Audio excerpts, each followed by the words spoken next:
don't want to be in it. Get lower.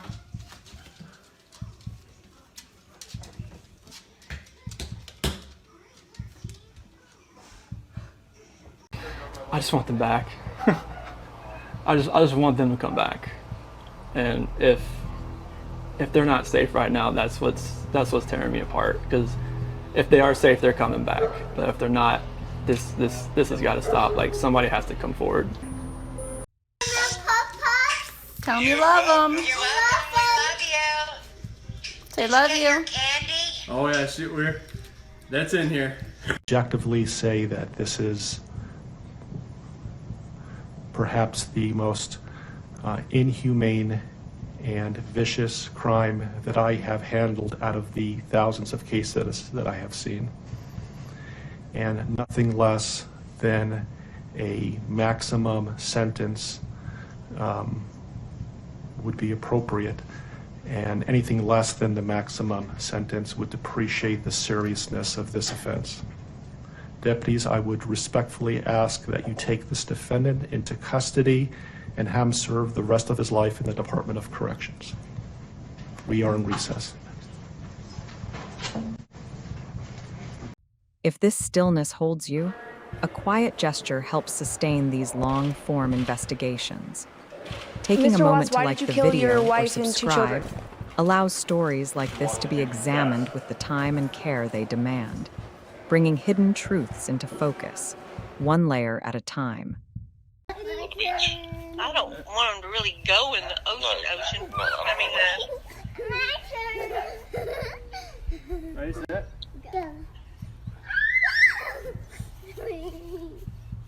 Ready, set. The pool opens in 2 weeks too. What's the degrees today? 85 last I checked. 120. Wow. No, Cece. Yeah. CC, get girl. Oh gosh. Oh my gosh. Are you kidding? She can climb that fence. The past 3 months I barely slept because I've been going through a lot of different emotions because I did not see this coming. You went from being my brother, my sister's protector, one of the most loved people in my family, to someone I will spend the rest of my life trying to understand. What gave you the right to put your hands on a woman, let alone my best friend, my beloved sister, your daughters, and your son? Why weren't they enough for you? In the blink of an eye, you took away my whole world, the people that mattered to me the most. Everything in my life I loved, your children. They trusted you. They loved you. They looked up to you because you promised to keep them safe. Instead, you turned on your family. My blood is boiling as I write these last words because they are the last you will ever hear from me. I can't even think of the right words to describe the betrayal and the hate I feel. And to be honest, you aren't even worth the time and effort it takes to put my pen to this paper.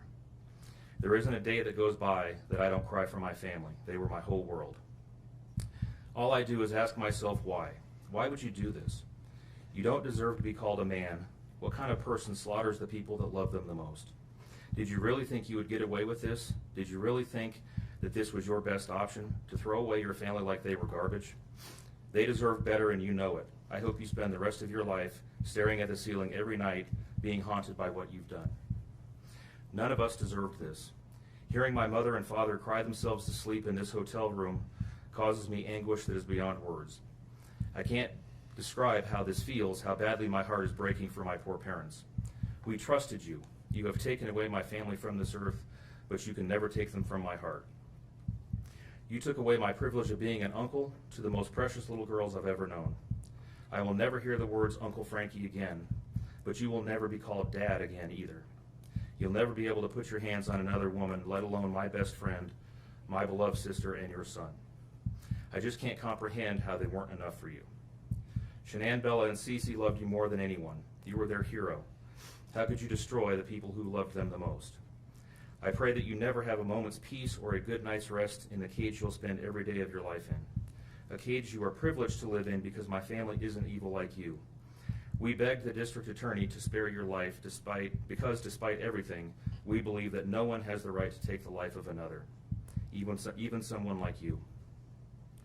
I feel sorry for your family. I know the pain that they must feel knowing that they can't hug you, because that's how my mother, father, and I feel every time we cry for our family. Nothing hurts more than watching or hearing my family weep for their loved ones. I just wish that I could tell that you would tell the truth, but I know that that is asking for more than you are capable of. I stayed up all night writing this statement. I don't sleep because of you. My life will never be the same because of you, but at least my conscience is clear. I get to live free, but I can't say the same for you. I haven't slept in 2 days because I've been anxiously waiting for this moment, the moment I get to tell you how I feel, how this has affected my family and I. My family and I can finally grieve after today. If anything, we will come out of this stronger today than we were before, and we will continue to pray for your family. Sincerely, Frankie Rusick. Thank you, James.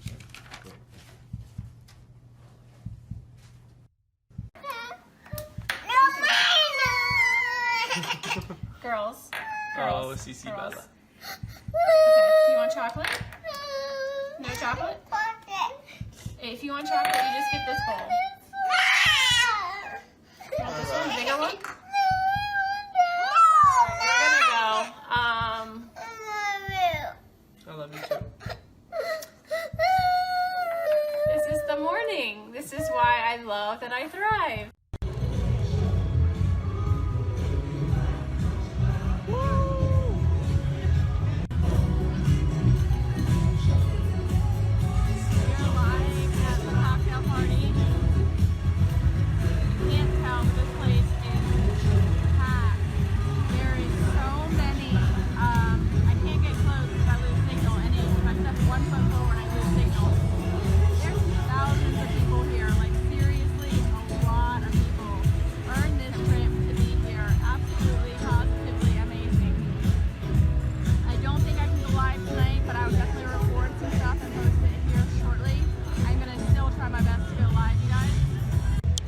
Everyone needs to deserve this. Everyone. Absolutely everyone.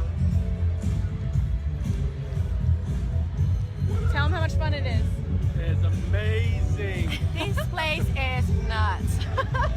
It is phenomenal. We're gonna go have some fun. Get to hear what's coming out. It's absolutely exciting. We're super excited. We'll be back here live shortly, guys. Love you. Cece, play patty cake on Daddy's head. Yeah, she's gripping it right now. Cece, play patty cake on Daddy's head. Go whack a daddy. Don't do that, Cece. Don't do it. Someone's got hollering. Whack a daddy. Don't spit. Don't spit on Daddy, please. Oh, that's a shower.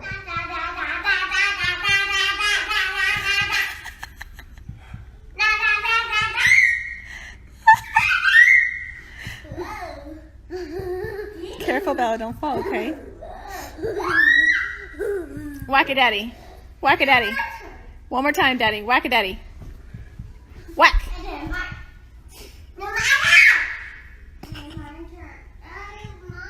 I know God will put the evil people where they need to be. I also want to take the time to thank the town of Frederick, Greeley, FBI, the DA's office, the CBI, for exceptional work. We thank Nicole Atkinson, Shannon's neighbor Nathan, and his family. To me, they're our heroes. They really are. God bless. God makes no mistakes on who he puts in your life. Marriage is about love, trust, and friendship and unity. We marry for sickness and health, to death do us part. Our daughter Shannon loved you with all of her heart. Your children loved you to the moon and back. Shannon's family was her world. Shannon put a crown on your head. But unfortunately, the day that you took their life, God removed that crown. We loved you like a son. We trusted you. Your faithful wife trusted you. Your children adored you, and they also trusted you. Your daughter Bella Marie sang a song proudly. And I don't know if you got to see it, but it was, Daddy, you're my hero. I have no idea who gave you the right to take their lives.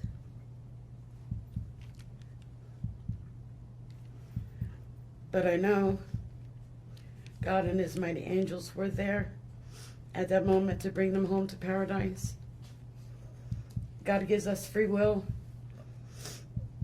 So not only did you take the family of four, your family of four, you took your own life. I want the world to know that our daughter and her children were so loved by us. There will always be protected by God and his mighty angels. I didn't want death for you because that's not my right. Your life is between you and God now, and I pray that he has mercy for you. From Shannon's mother, Bella Marie, Celeste Catherine, and Nico Lee's, Nana. Thank you, Your Honor. Hey guys, good morning, or I know for Colorado people it's good morning, good afternoon for everybody else. I wanted to come here live because today is the big day for the huge, our cocktail party is tonight where Product X is going to be released. We're super excited. We're heading to the pool right now, and then we have a massage today paid for by Lavelle. Today at 3:30. So Chris and I are super excited. So we're gonna get a massage after we lay by the pool for a little bit and maybe go to the beach again. And then we're going to go to the cocktail party. And we will be live there tonight. I'm Cindy Watts. Ron Watson. Thank you. And I have authorized you to make a statement to the court as paternal grandparents of the children. And if you choose not to make a statement, but your designee, Ms. Powers, chooses to, she can do so as well. How would you like to proceed today? I want you to start, but I would like to read Who's going to be speaking today? Your Honor, initially, they've asked me, and they're hoping that they have the strength to speak, but if they do not, they've written out their statements and asked me to finish for them. So That would be fine. Who would like to go first?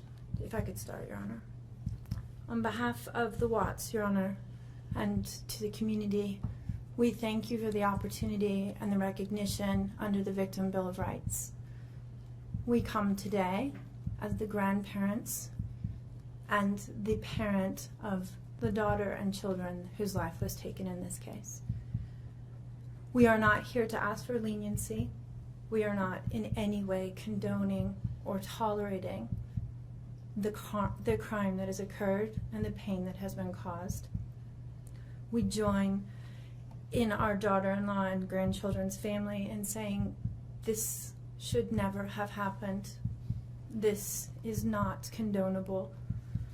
This is something that we will never get over. We appreciate the consideration that everyone has paid, most especially the families that have lost everyone. We appreciate that they begged for Christopher's life. We agree and echo what they have said, that it is not his place to take anyone's life, nor would it be our place as a community to take his life. So we thank you for the opportunity and for every consideration and effort that's been put out. The prosecution in this case has in fact respected the Victim Bill of Rights. They took the time to explain that the information that my clients had at the time that they were interviewed was not correct. They were misinformed. They were searching for answers. They were not intending to cause any pain to anyone, and they appreciate that the prosecution answered their questions and gave them the time and the respect and the consideration so that they could tell this court and everyone in this community that the interview content was not their message, that they accept that their son has done this, that they accept that he chose to plead guilty, that he sought and requested their consent and agreement for a life sentence. They appreciate that he is given the opportunity to serve that life sentence. It is his responsibility, it is his sentence, and it is not enough to make up for what has done. We understand and we join the family in that we have questions. We don't know how such a thing could possibly happen. or that a man that was responsible for raising his children and protecting his wife would take the steps that he did, and that he would disregard their bodies and the love that he had for them and they had for him and everyone else, and take the gestures and put this community through the investigation and the discovery and the responsibility of bringing justice. We do not understand that. We do not think it was appropriate. We cannot begin to think that an explanation will ever justify it. My clients indicate that they understand that a full opportunity for a confession with all of the responsibility and accountability has not occurred. And they support the family and the request that that happen, if not today, at an appropriate time, in an appropriate manner, so that everyone can have peace, to understand to the best of their ability the details that they need and to have their questions answered.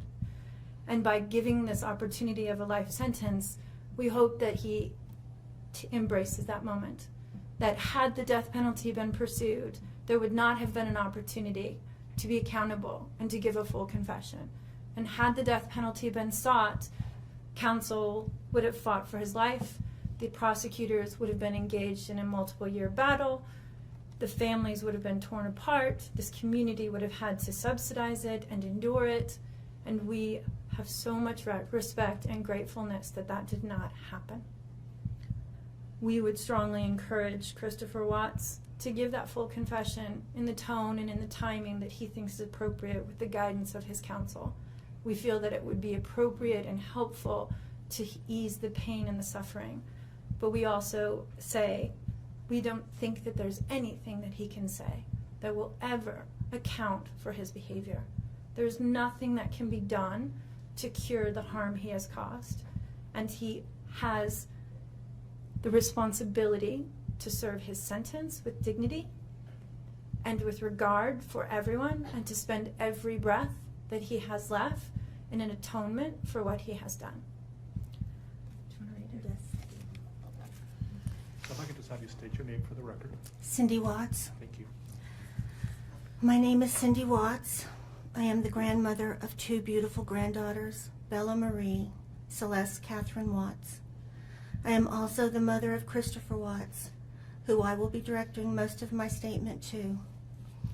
First, I'd like to begin by recognizing the absolute horror of this crime and acknowledging the devastating loss that both the Rusek family as well as our family have faced. Our families have been irreparably broken by the needless deaths of Shanann, Bella, Cece, and Nico. This is something we will never get over. We will always mourn the loss of our family, and in that we are united in our grief.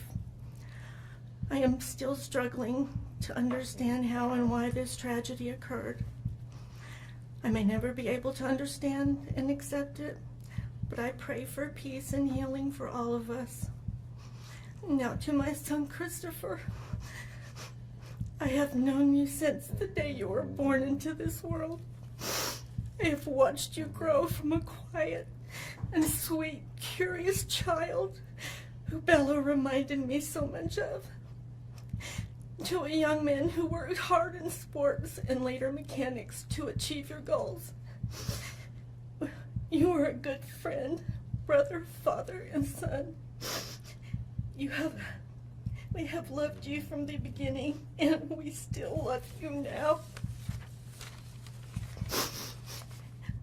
This might be hard for some to understand, how I can sit here under these circumstances and tell you, although we are heartbroken, although we can't imagine what could have led us to this day, but we love you. Maybe you can't believe it either.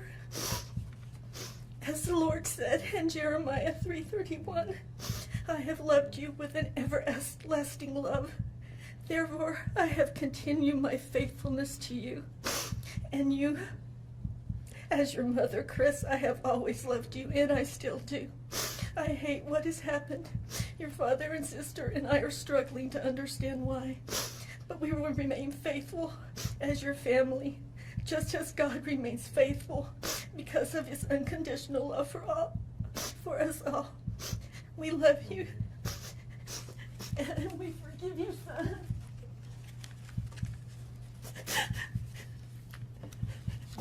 Thank you.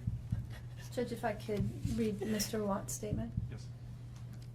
My name is Ronnie Watts, and I am the grandfather of Bella, Celeste, Nico Watts, and I am the father of Shannon. I am the father of Christopher Watts as well. And one of the most important things I've done in my life is to raise my children and to watch as they started their own families. I spent many years coaching Little League and talking to my son, taking him to the races, and sharing my love and knowledge of cars with him. He was just as involved with his girls. I believe he loves his girls. I know he does.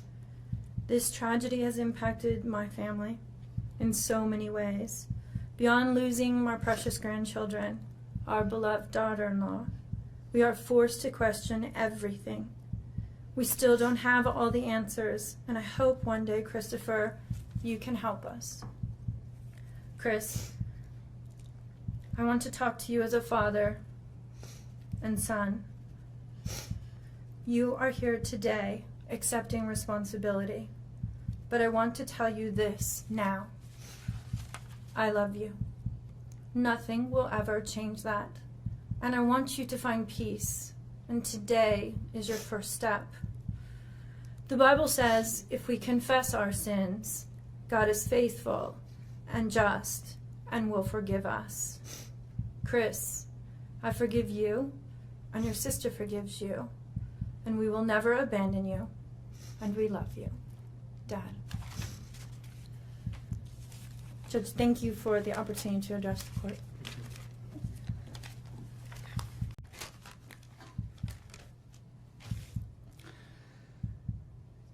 What I'd like to say to the court is that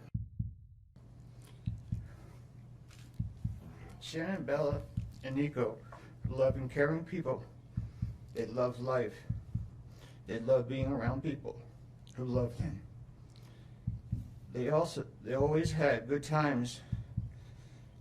This is the first time they went to the beach this year, and they loved it. But God only knows what happened that night. Life will never be the same without Shannon, Bella, and Celeste and Nico. Had all their lives to live. They were taken by a heartless one. This is the heartless one, the evil monster, who dare you take the lives of my daughters Shannon, Bella, Celeste, and Nico. I trusted you to take care of them, not kill them. And they also trusted you. The heartless monster, and then you take them out like trash. You disgust me. They were loving and caring people. You may have taken their bodies from me, but you will never take the love they had for me. They loved us more than you will ever know, because you don't know what love is, because if you did, you would not have killed them. You monster, thought you would get away with this. I don't know how. The cameras do not lie. You carry them out like trash of the house. Yes, I seen the videotape. You buried my daughter Shannon and Nico in a shallow grave, and then you put Bella and Celeste in huge containers of crude oil. You heartless monster. You have to live with this vision every day of your life, and I hope you see that every time you close your eyes at night. Oh, I forgot. You have no heart or feelings or love. Let me tell you something. I will think of them every day of my life, and I love them every day of my life. Prison is too good for you. This is hard to say, but may God have mercy on your soul. I hope you enjoy your new life. It's nothing like the one you had out here. May the courts have no mercy on you. It's hard every day. It hurts in so many ways. I have heard people say that you're not a monster. No, you are not. You're an evil monster. Thank you. Love you, Shannon, Bella, and Nico. Love you, Pop and Dad. And one other thing. And Shannon says, She is super excited for justice today. Thank you, Your Honor. Thank you, sir.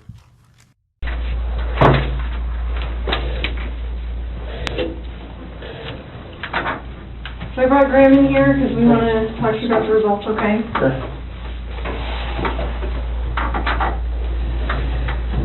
So it is completely clear that you were not honest during the testing, and I think you already know that. You did not pass the polygraph test. Okay. Okay. So now we need to talk about what actually happened. And I feel like you're probably ready to do that. I didn't lie to you on that polygraph, I promise. Chris, I know. Chris, stop. It's time. Just stop for a minute. Take a deep breath. I want you to take a deep breath right now.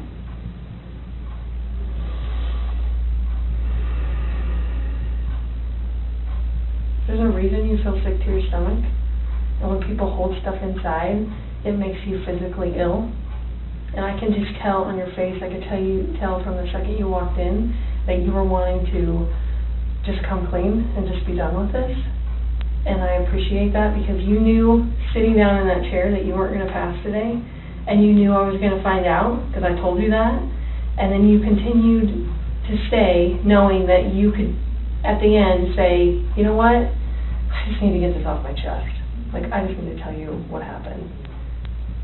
We're not here to play games. We're not here to do any of that with you. We just want to know what happened. So can you start from the beginning and tell us what happened?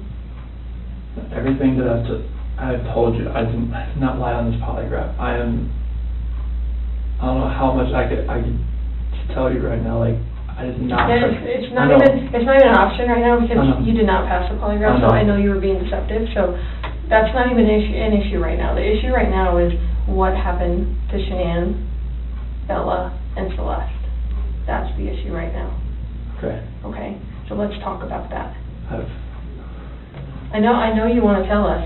I can see it in your face. Holding this lie in is going to do nothing for you. I know this. Like, Okay. I'm not like trying to like cover things up. Like, Yeah, but you kind of are because it's normal. Normal people would do that. Normal people that make a mistake initially are going to go, I don't know what you're talking about. I didn't do anything. That's normal. I would expect that. It's just like if you ask your kid, you know, did you write on the wall? And they go, no. And you're like, you have a marker on your hand. Like, I know you just wrote on the wall. And they're like, oh, okay. That's a natural reaction that someone's going to initially lie about something like that and then eventually tell the truth. So this is your eventually telling the truth time. This is where the rubber meets the road, Chris.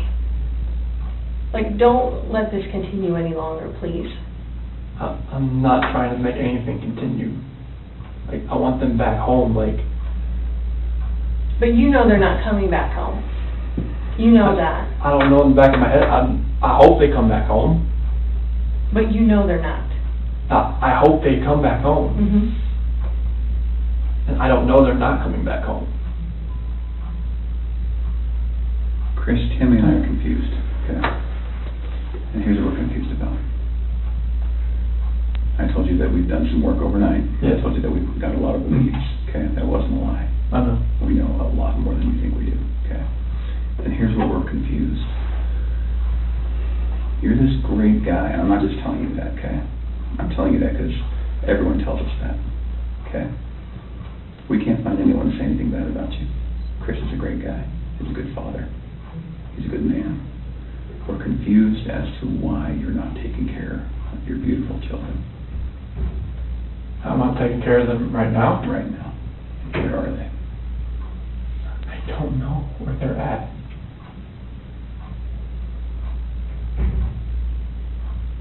Honestly, I do not know where they are at.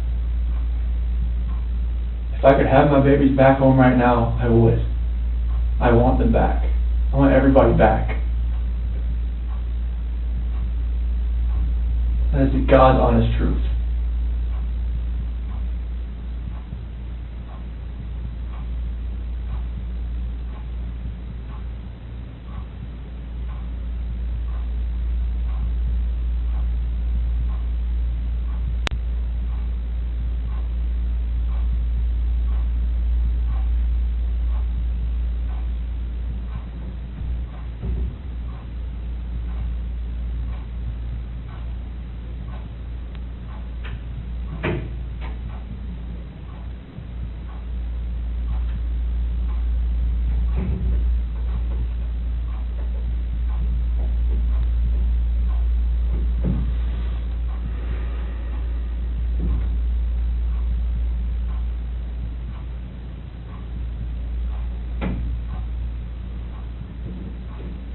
So let's keep talking about your family, okay? We just can't figure out why there's two Chris's, okay? We talked about that last night. Yes. We just can't figure it out. There's a Chris, okay? If somebody asked me my kid's child routine, I would say, I don't know, go ask their mom. That's the truth, right? And so it is very surprising to me, and it warms my heart that you're the type of dad who can pack a bag in the morning, and you know just what to put in there, and you know just what to put in there as a backup in case they have an accident, okay? You know what the clothes to put in there, you know what they have for breakfast, you know what they have for a snack, and a dinner, and a nighttime snack. You can tell me the book you read to your daughters, okay? I know you love them, and you're not faking that, are you? It's real, okay? There's a lot of guys who come in here and try to tell me that, and I know they're lying, okay? Because they can't answer those questions that you can answer, okay? But you are here today lying about something else. So we need to talk about that, okay? I cheated on her. I know. And this is very good. Keep I'm not proud of it. Like, I didn't think anything like that could happen. I didn't think I'd ever do it, but I did. I know. Keep going. And she accused me of it. I denied it. I cheated on her, and I feel horrible for it. Like, she was pregnant, and it was, I don't want to, I didn't hurt her. I cheated on her. I hurt her emotionally. I cheated on her. And I feel absolutely horrible about this, but that's what I've been holding. When I didn't go to the Rockies game, I was with her. Okay. I went to dinner with her. Okay. Keep going. That 5 weeks I was alone, I was with her most of the time. Okay. You're doing a good job. This is the Chris that I knew would come out today. This is the Chris who tells the truth because you're a truth teller. When I tell you I fell out of love, it's because I fell in love with her. Absolutely. Okay. I mean, that's God's honest truth. Okay. Who is her? So I don't want to get her involved in this. I don't want to ruin her life. Like, if something like this, I don't want her involved in this. Okay. So can we talk about that a little bit? Yes. I knew that you would say you didn't want to get her involved. Because you'd like to take care of people. She's a wonderful person. Like, I mean, she knew I was married, yes. And I told her we were going through issues, yes. Yes. And I told her that, we were going to get, at the end, like, you're going to get separated. Like, once I figured out what that was, I didn't know what that was going to be. I know. I had no idea. I saw her, took my breath away, and I'd never thought in a million years that could happen. I know. I know you think I'm a figure, but it was, I never felt that way about anybody in my lifetime. Mm-hmm. Chris, that's not your fault, man. Can we do this? I know you want to take care of her it's because you're the type of guy who takes care of women. It is. You took care of your wife, you took care of your daughters, you were very good at taking care of her, and you want to take care of her. So can we make a deal? I don't think this girl did anything to hurt anybody, but I can't walk out of here wondering. So can we leave her out of it? Okay. Get back to your wife and your daughters. Okay. Where are they? That I do not know. That was what I was holding back. Like, I didn't know, what I did. I know. Chris, in an interview today, you weren't asked about infidelity. You were asked about... I was holding back from last night. That's not why you failed today. That's not how that works. You would have reactions to every single question, not just the ones that we talked about being important. Like the ones you wanted me to lie about, is that what you're talking about? No, the ones about her disappearance and knowing where she's at, and about seeing her last. I was not lying about those things. So can I tell you what I think? Yes. Okay. going into that interview today with Tammy, where we strapped you in, we knew all about Nikki. Okay? All about her. And you're doing a very good job right now, because you didn't have to tell us about it, but you did. I couldn't hold that in anymore. I know. We could see it in your chest I and can't. in your eyes. Okay? Here's the challenge that we have. We knew about Nikki, and so we didn't need to ask you about her in the polygraph. We just didn't need to, because we knew. Okay? And so that's why we didn't ask you, because we already knew the answer. Okay? We're very, very worried about your daughters and your wife. I am too. Okay? So can I tell you, maybe based on the people that I've talked to, and Tammy's talked to, based on all the investigations we've done, based on your cell phone, both your cell phones, your wife's cell phone, Nikki's cell phone, okay? Based on talking with family members and friends, and based on talking with everyone, here's what we know, okay? And I'm not going to lie to you right now. Here's what we know, okay? Chris is a good man. Everyone said it, okay? I'm not just telling you that because I, want to blow smoke here. You're a good man, okay? Nobody can fake answers about packing a backpack. Nobody. You either pack a backpack for your kids or you don't, okay? This should have been the happiest time of your marriage, okay? You and Shanann. This should have been the happiest time. She's making a little money. She's making good money. You're making great money. You both have a job. You have beautiful kids. You have a beautiful house. You're in Colorado. Clean air, good people, okay? And on top of that, you look pretty good now. You're pretty fit, okay? This should have been a time in your marriage where you guys were happy and thriving and productive, okay? And I believe that Shanann's the reason none of that happened. I believe that she's a controlling person. Maybe doesn't listen to you as much as she should. I think that she can do whatever she wants and you can't, okay? I think if you were to go to a restaurant, she would order whatever the hell she wants. And as soon as you order a nice steak, she says, whoa, buddy. Okay? A woman that lets her man do all of the backpack packing and all of the cooking. I'll do all the cooking, but she cooks I do some things here and there. Okay. That's because you're a good person, and I think that she started on the path to leave the marriage. Okay? It's ironic that we're talking about you and Nikki. I think that she was the one who started on that path first. What do you think about that? I wouldn't have thought about that. Okay. And the other thing I think is interesting is, even though she is that type of person that's controlling, doesn't listen, does what she wants, is walking away from her kids, here you are defending her. Because to your core, you want to take care of the people you love. Okay. And that's the reason why we want to give you an opportunity today to just help us find them. Okay? Will you do that for us? I'll do whatever I can to help to find where they're at. Okay. So when she asked you, do you know where they are, or are you going to tell the truth about where they are, you failed miserably. Okay. Why?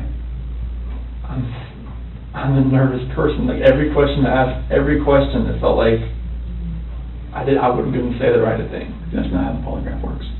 I don't know what it reads like. I know she was saying about the autonomy of the process, but I don't know where they're at.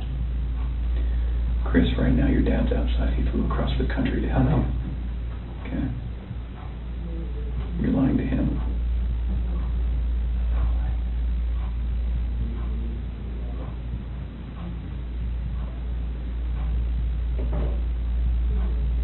You lied to everyone you talked to. And they all bought it. Will you please help us find your babies? I want to find them. I've told you over and over, I want to find everyone. Can we go back to that night? Yeah.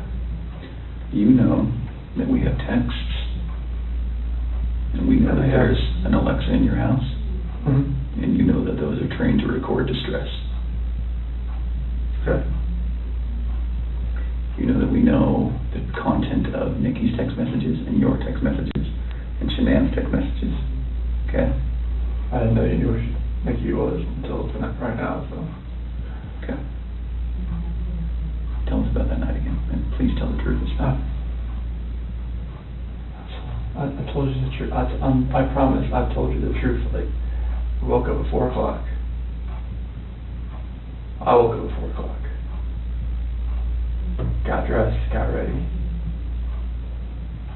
4:15, me and Shanann talked. About the house, about separation. Did you guys talk about Nikki? She accused me of like, alright, well, you know, is there somebody else? Sure. I didn't say it. You denied it? Yeah. Okay. Because she brought up like, you know, like, well, was there a $68 charge on dinner the other night? Okay. Was there 2 of you? And that was with 2 of you, wasn't it? Yes. Okay. That's Nikki. Okay, so it sounds like at that time there was maybe you weren't quite ready to just say, this is everything. I couldn't say it. Okay. We were already trying hard enough. I couldn't say that. Okay. What did you say? I just told her like, this separation has to go. I want separation. Okay. Was it her idea to sell the house or yours? She initiated the realtor the week before in an email. Why? Because we were talking about the marital issues. She's like, well, you can't afford to live on her own. Well, she can't afford to live on her own, and I can't afford to live on my own. So she was like, we need to just contact Ann and see. And who'd you contact? Well, she contacted Ann, our realtor. Ann? Yeah. Okay. Would Ann say the same thing, that your wife initiated the contact? Yeah. Okay. She would.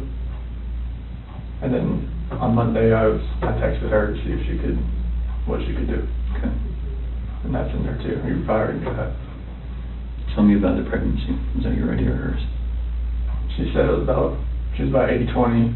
Well, when we did the pros and cons of it, like after she got pregnant, she told everybody that it was mainly my idea. Is that true? Yeah, I mean, I wanted a boy. Did you want to get pregnant? Hmm? Okay. And then after the fact, she said it was mainly me that wanted it, and she was about, you know, she was 70-30 against it at that point. Like, she would tell her friends that. Yeah. And I was just like, what, 70-30 against it? Like, why? Okay.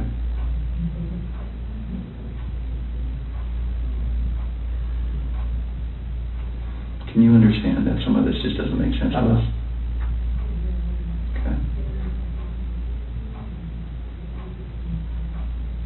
How is it possible that a woman and 2 kids are just completely gone off the face of the earth? I promise you, I have nothing on my hands I did nothing to those kids or her to make them vanish.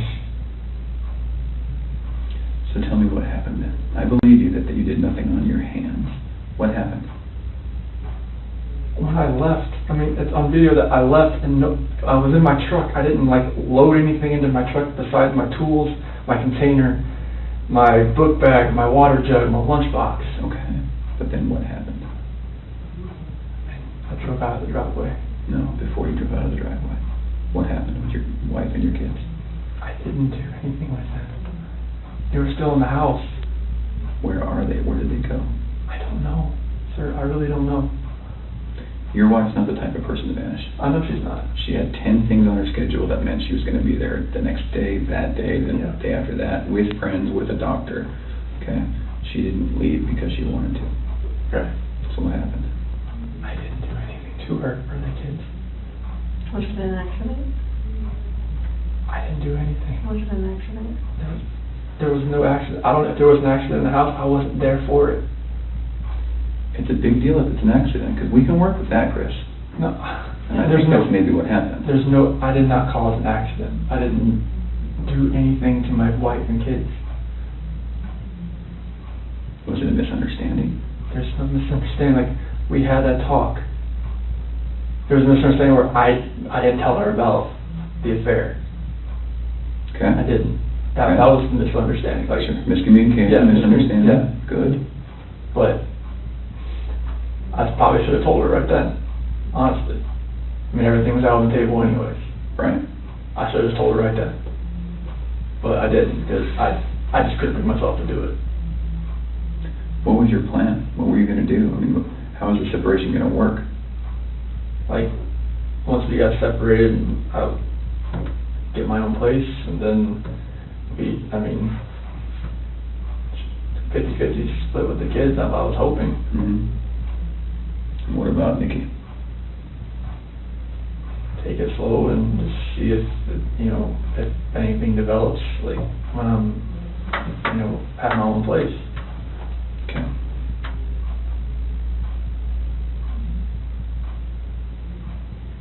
I just find it hard to hear you talk about just having this emotional, conversation with Shanann, and you're bawling and crying together, and you have not shed one tear in 2 days that you've been here. Not one. And help me understand that, because I don't get it. These are your baby girls, and you have not shed one tear over them not being around. Chris, I lose my 4-year-old in the store for 10 seconds, and I start to go panic. I have not seen any of that from you at all. Help me understand that. I love those girls. I would never do anything just because I haven't shed a tear. Like, you get no, that's weird. Is that weird? Don't look into that like I don't love my kids. Tell me, I love my wife. explain to me. You're crying with your wife that you're leaving her. Yeah. But you don't cry that your 2 little baby girls. I'm hoping they're still around somewhere. I'm hoping they're still somewhere. Yeah, but you don't have them right now. You're not reading stories to them at night. I know. You're not giving them midnight snacks. You're not giving them their medicine. You're not waking up with them in the morning. I know this. So that should cause you pain. It does cause me pain. But I don't see that. I don't see that. I want to see the Chris that cares. I want to see the Chris that, feels bad about what he did and wants to, get this off his chest and be done with this. And let us find your little girls so that they're not out there in the middle of a field or whatever somewhere. Like, don't do that. I love those girls to death. Then show us that. Show us that. Show us this Chris, not this Chris. I'm not showing you that. I'm showing you the Chris that cares about his girls and his wife. Just because I haven't shed a tear, it shouldn't make you feel like that the love isn't there for them. It's weird. It doesn't make sense to me. I understand that. You have to. I totally see where you're coming from. Trust me, there's nothing. Just because Chris, people can be pushed to the point where they do something that they regret. It happens every single day. I know. But part of what makes you a man is the guy that goes, really fucked up, but this is what I did, and I'm going to pay for what I did, and I'm going to tell you what I did, and I'm going to be honest about it. Chris, we can keep talking to you once we find these girls, okay? And once we find these girls and your wife, right, no matter how we find them, no matter what condition they're in, we can keep talking to you, and you can tell us, guys, it's not as bad as it looks. And you can say, let me tell you what happened. I was never comfortable with you, Graham, or with you, Tam. I wasn't comfortable yet, but now that everything's known, now that these girls are found and Shanann's found, however they're found, it's okay. We can keep talking to you. Okay? Chris, did Shanann do something to them? No, I don't know. I'm serious. I have no clue. No, you would have known, because they didn't leave the house. Did Shanann do something to them, and then did you feel like you had to do something to Shanann? They were at the house when I left. They were there. They weren't there. They didn't leave. They vanished. They were there. The only way they could have left is in your truck. There's no way, because I didn't just throw them in my truck. You know your truck has GPS, yes, right? Yes. Because you told your boss, hey, I'm going through separation, or maybe staying at a friend's house, whatever. You know that thing pings every 10 seconds? Yep. So we will know exactly where you went. And your company's giving that to us. I know. Okay. Are we not asking the right questions, Chris? You're asking all the questions. What are we not asking you right? What are we doing wrong? You're not doing anything wrong.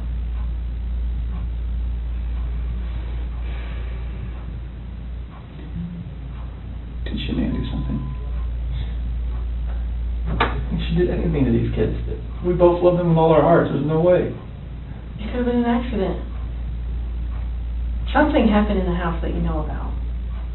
You failed the polygraph test, Chris. This is not about, did you leave and your wife vanished and you didn't know anything about it. That was not what you were asked, okay? Okay.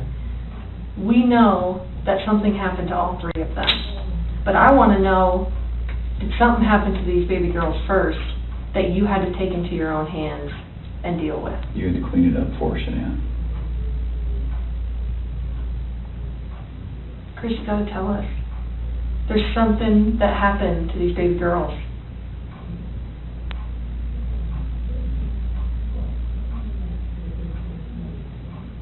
Look at them. I know.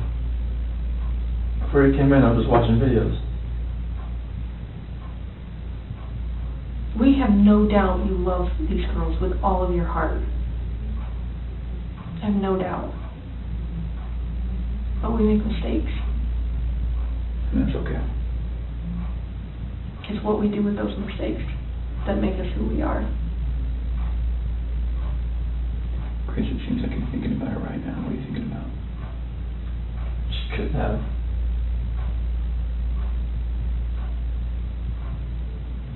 I feel like you cleaned up for her. I feel like that's the type of guy that you are.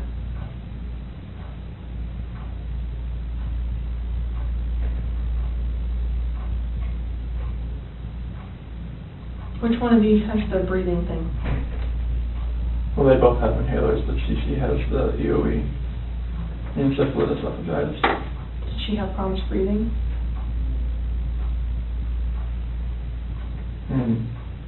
Only like with her allergies and whatnot, like if she had anything next, but she's home with the endoscopies and everything and the surgeries I told you about.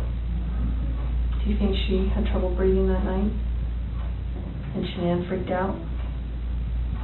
And didn't want to live without her baby girl? I don't think so.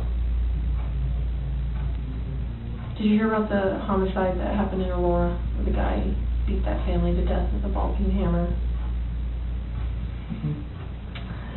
The only person that survived was a 3-year-old sibling. And that sibling grew up to be a total mess. No family, no mom and dad, no brother or sister, just her by herself. She says, I wish I would have died with them. And there are times that people freak out. I've seen it. I mean, I've been in law enforcement for almost 20 years. I've seen it. Parents freak out and they're like, oh my God, like, I can't have my baby girls live without each other. They're best friends. They're like twins. They're, you know, they wake each other up in the morning. And I understand that. We had a mom in Castle Rock that suffocated both her baby girls. She's like, my husband was going to take them, and she's like, I just couldn't handle. I thought I was doing right by them. I thought I was saving them pain. And I get it. Why? How's she saving the pain? Because she didn't want them to have to live without their mom.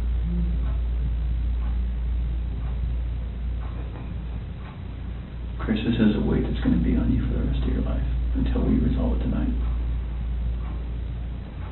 Unless we can talk about this more tonight, this is going to follow you forever. I promise you, when you start talking to us, you will feel better. I know you already feel better about getting the Nikki off your chest.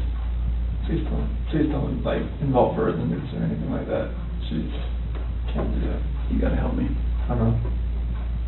Chris, we're giving you a lifeline right now. You need to take it. You need to reach out and take it. Did they look like this the last night you were with them? She had that dress on, like, on the 8th or 9th. It wasn't in this, but she had that dress on. 'Cause I remember I had 2 buttons on the back. I'd take them off so I could get her pajamas on that night. Did you guys make sure they were warm when they left the house? Make sure they were warm. They're always warm. They always have, when they're in their beds, they're always warm. Okay.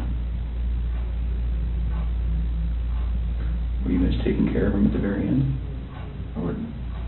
They're always taken care of. They never miss a meal.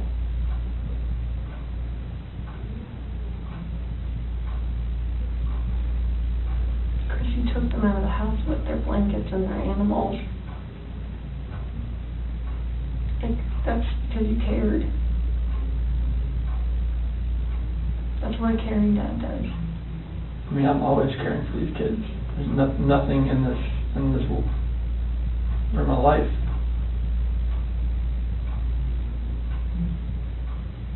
I believe that. I believe that, and I believe someone made a mistake, whether it was you or Shanann. And you either cleaned up after Shanann or you made the mistake. And I mean, I want to believe that maybe Shanann did it and you felt compelled to fix this so Shanann didn't look bad. That's what I want to believe. But I don't know, you're not telling me that, so it makes me think the worst. Like, did you do that to all 3 of them? I did not do anything to these kids.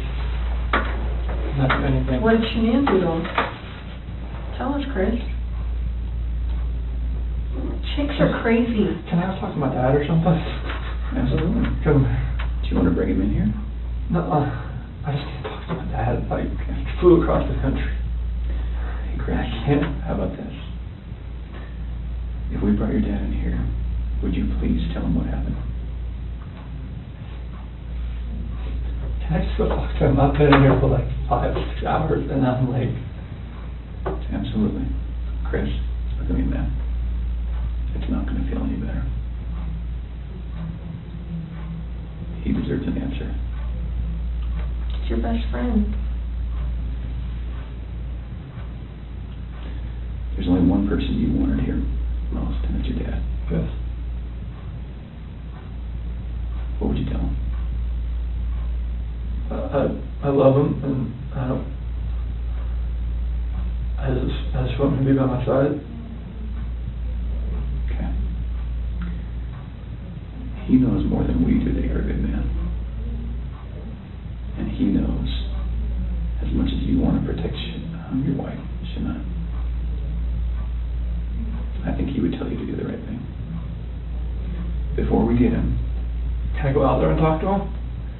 Well, I don't know that you want to do it out there, because there's a lot of people going through the halls. Should we bring him in here? We'll step out. Okay? Do you need a few minutes with him? Okay.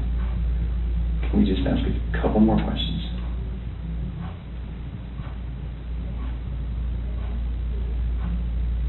It seems like you're about to get it off your chest.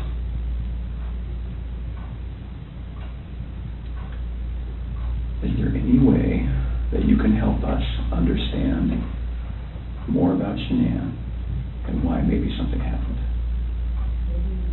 so that we don't get a bad picture about her? And what I mean is, what happened that night with her? As far as like after I talked to her? With the girls. Like when we were having that conversation in bed there. Mm-hmm.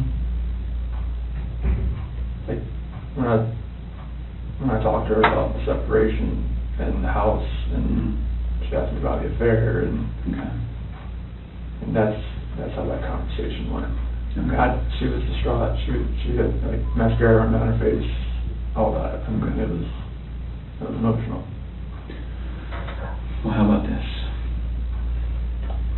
If we bring in your dad, will you promise me that you'll talk to him? I'll talk to him. Okay. Will you promise me that you'll tell him everything?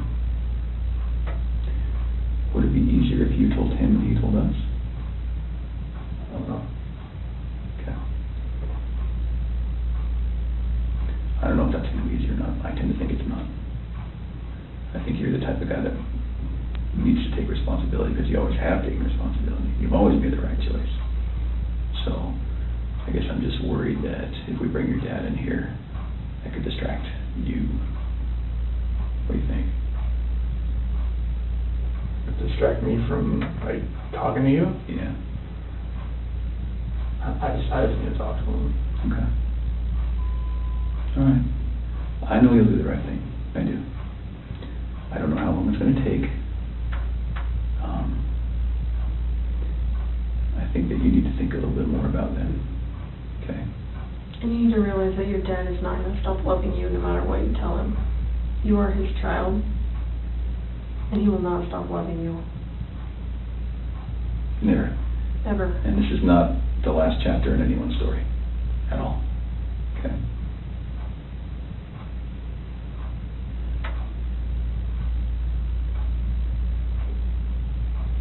He's been here the whole time. You know, he didn't want to leave you. Have you ever seen, sometimes when an animal's owner dies, they stick around forever? I think that's your dad.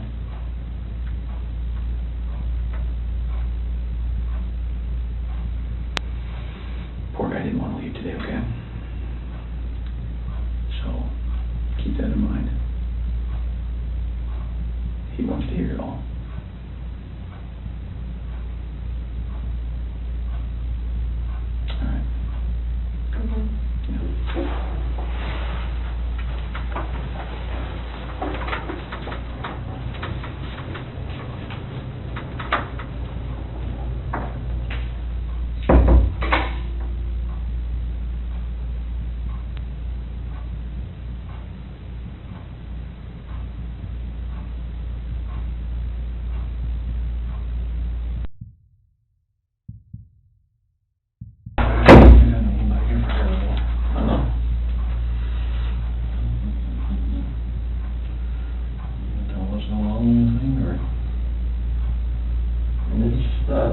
Polygraph failed it.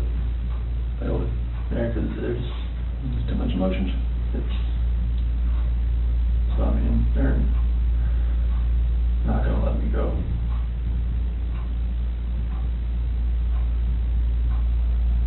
Is there any reason why they shouldn't?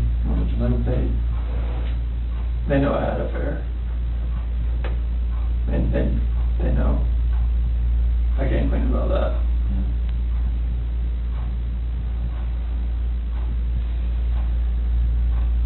They know you had an affair. Mm-hmm.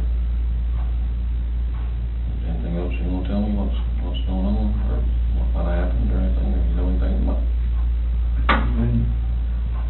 When we had that conversation that morning, it was, it was emotional. It was told her about separation and everything like that. Mm-hmm.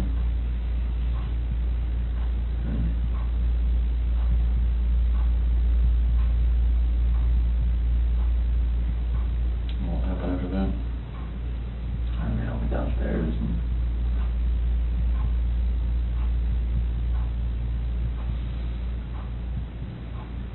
I don't want to protect her. What? I don't want to protect her. You don't want to protect her? I don't know what else to say. What happened? Huh? She hurt him? Yeah. And then I What now? doubt not her. You hurt her? Did they leave after that, or what? So she started hurting the kids. Paper.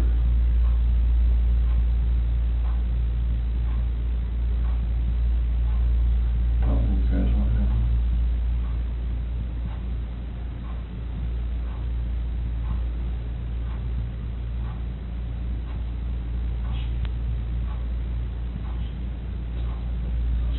What? She smelled it. Or choking. No. I didn't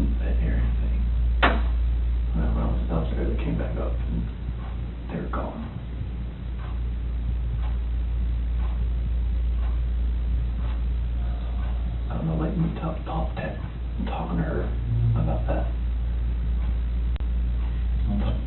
Talking to her about separation and everything, about, like, she lost it. I don't know, like, what else to say, like, I freaked out.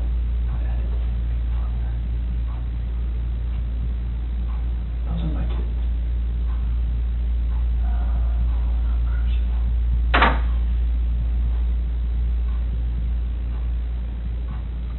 So she, found out that one time, you were leaving the place and going to work. And she freaked out over the separation and everything. Like, she laid back down, but that's when I went downstairs, but I heard like a little commotion upstairs, but I didn't think anything of it. And then you went back upstairs and she was... I could see, like, she was on top of me. What, choking her or... Did she kill her? They're blue. Both of them? Yeah. She choked both of them to death. I freaked out at the same thing.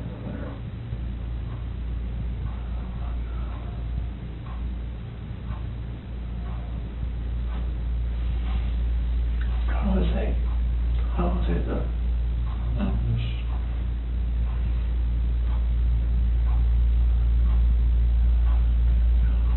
I couldn't, like, call the cops about it. So when you do all the bodies off or something? I mean, I didn't know what else to do. I freaked out. I didn't know nothing else to do. I didn't know what to do. So she killed Lucy C. and Bell, choked them to death.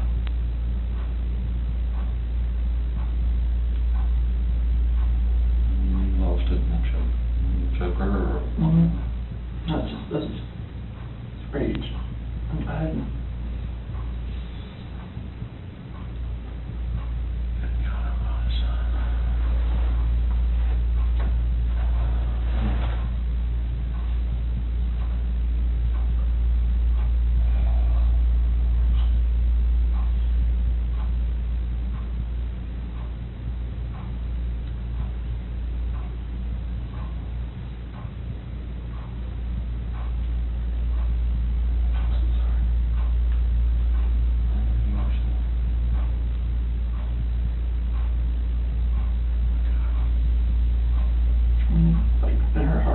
She knew about the affair. She just was waiting for me to say something and for me to deny it again. I think she just lost it.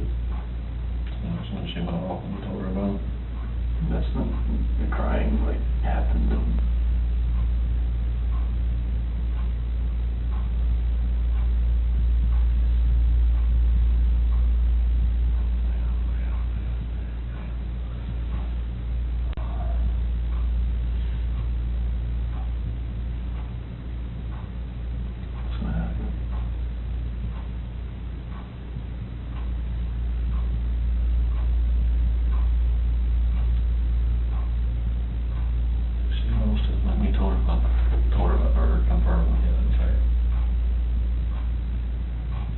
I didn't tell her how long, she just knew.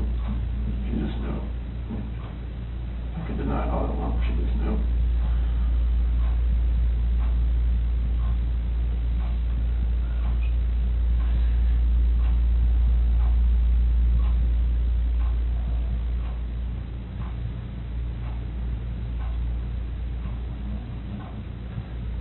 She killed both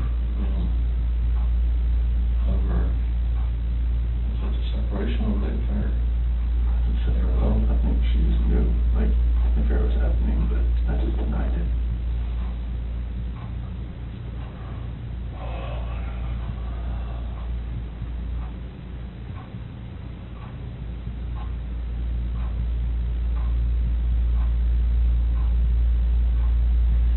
Don't you told her before on that about separation? But, you know, she was hoping we'd go to counseling or something.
She lost a little separation.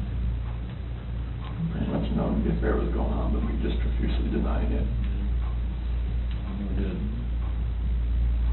I made totally but she more or less knew something was going on. She actually killed both her children.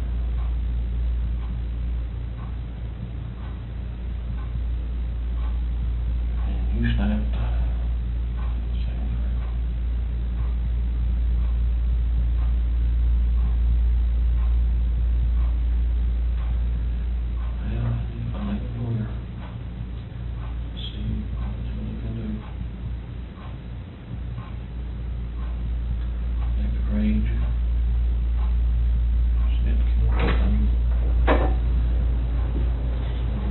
What's that? Is it okay? You sure?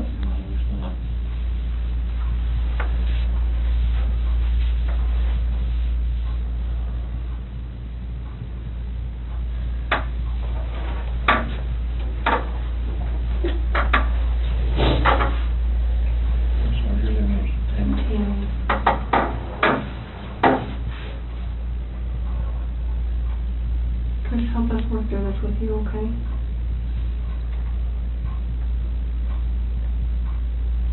Will you tell us what you told your dad?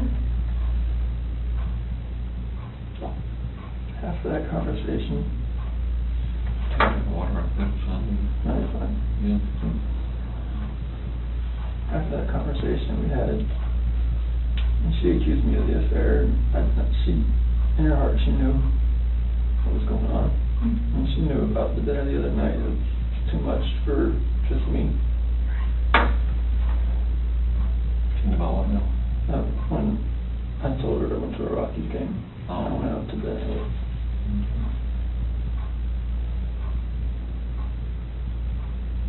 I went downstairs. And that's when you told her about the separation? Well, that was when I was upstairs in bed. And told her, what I wanted in the call was a separation. And that's what I want.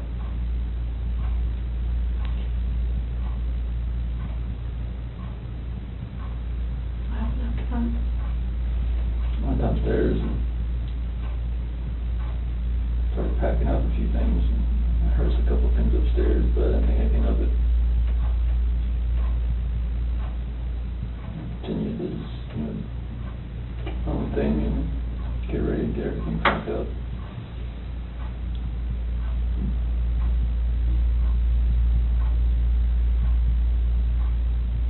Next.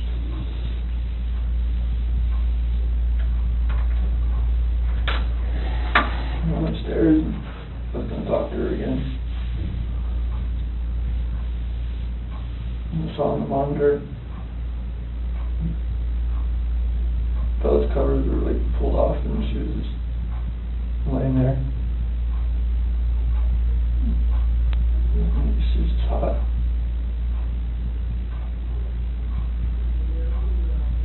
It's like all over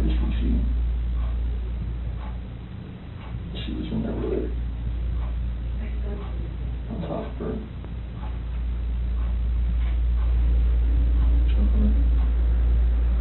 Freaked out. I ran in there and got on top of her.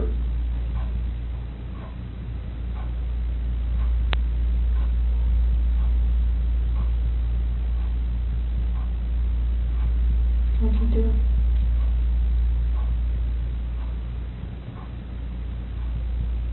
Blue.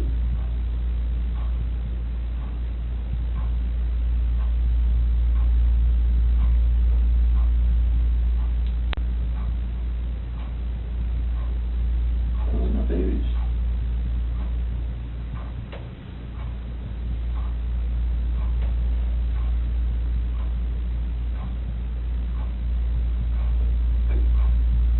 Those are my kids.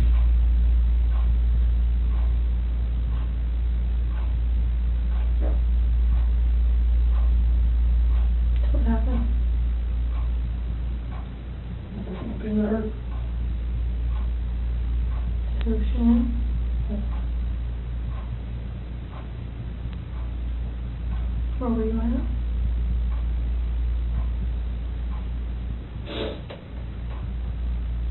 Right there.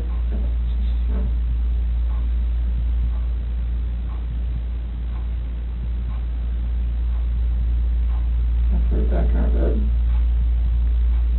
Sure. Is he okay? Okay. What happened next? I don't know what to do. I have no idea what to do. I'm shaking.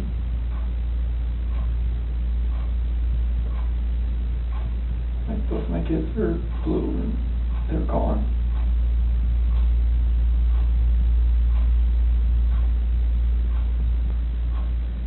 And I'm just like blind, just, I'm not that person, like, I'm just like, she hurt my kids.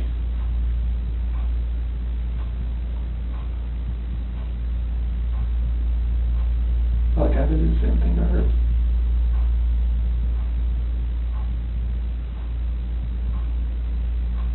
What happened after she was in your bed?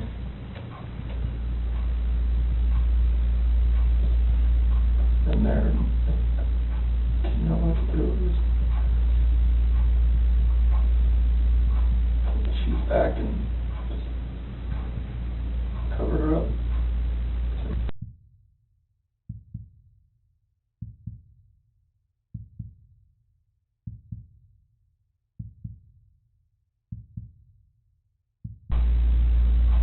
Didn't know what to do.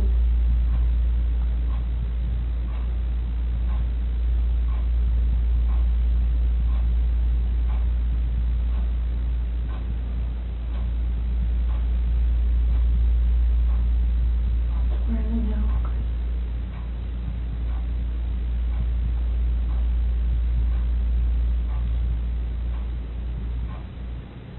To find your babies.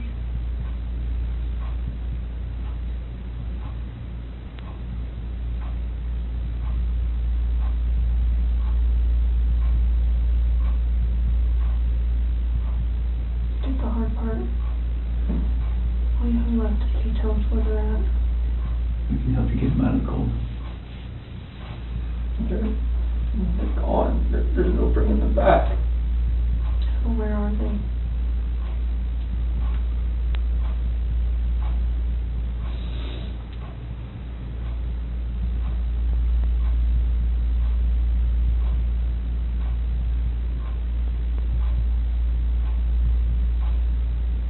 At that first location I went to that day.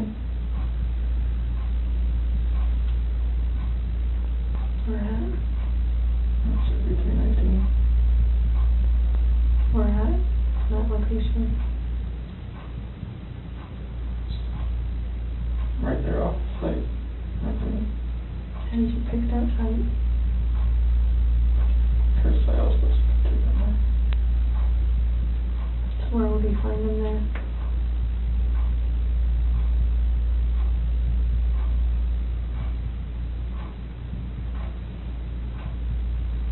I didn't know what to do. I know. I didn't know what to fucking do. Like none of this made sense. Why would she hurt my fucking girls?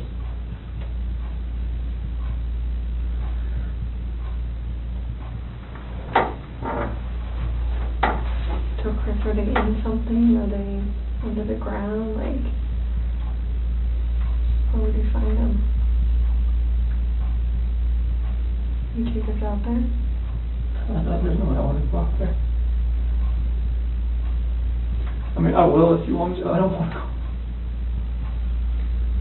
What if you and me and your dad just drove by and you could just say, right there, we could help you just get him out of the cold, you know, take care of him for the last time.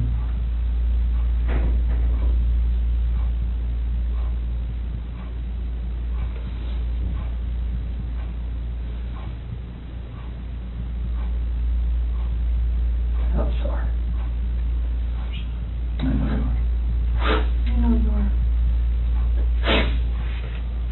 I know you came in today to do the right thing. You didn't have to come in. You came in all on your own.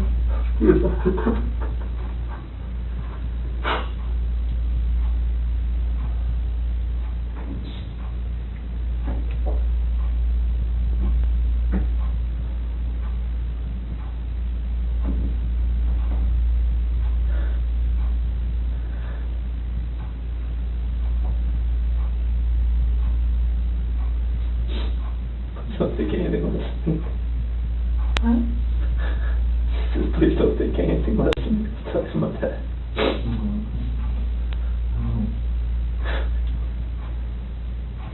Are they all three out there, Chris? Yes. Okay. What was she doing to CC? She's just on top of her. My hands around. Hands around what? My neck. You saw it? I saw it on the monitor. Okay. And that's why I ran in there. What'd she say? Threw her off and saw CC was already blue. It's not moving. And just that blind rage, I just did the same thing to her.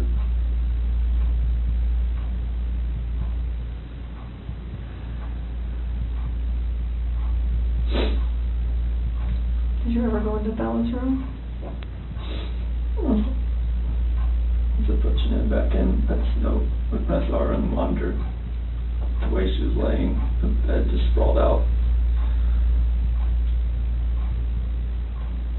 Is that when you packed up their special stuff? So where'd you put them? Get them out there.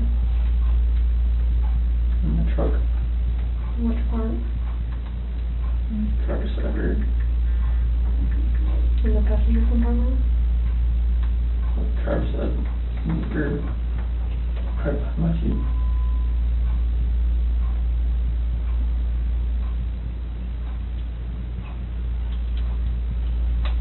What were you thinking on the way out there? There's. And the babies are gone. And I put my hands around my wife's neck and did that same thing.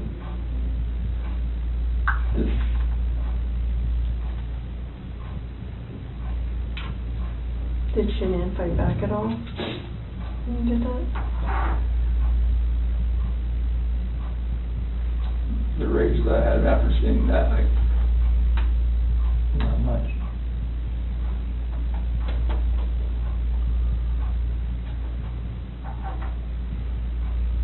How do you know Shanann was dead? Smooth.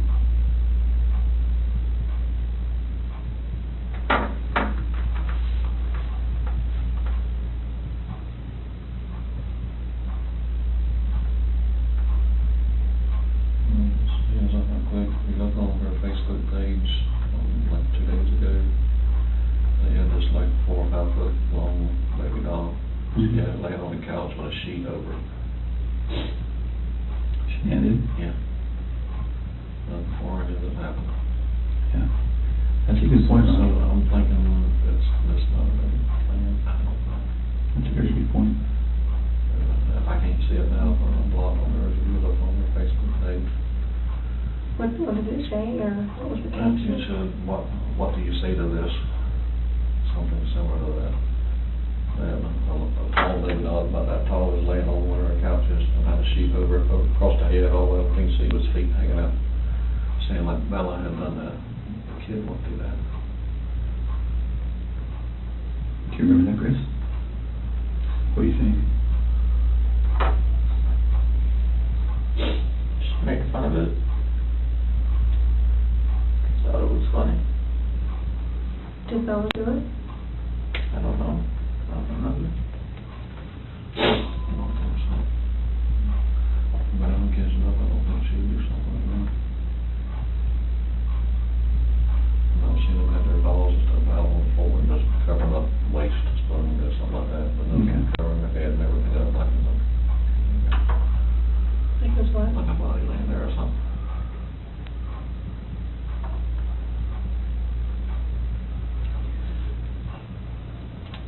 It sounds like kind of. I'm sorry, I lied to you. Command you. I mean, you knew what was going to happen. Mm-hmm. You stayed for a reason. Chris, you're a good man. I'm not a good man. Well, you stayed. You wanted to talk. You knew it was going to be hard, and you still stayed. That's what a good man does.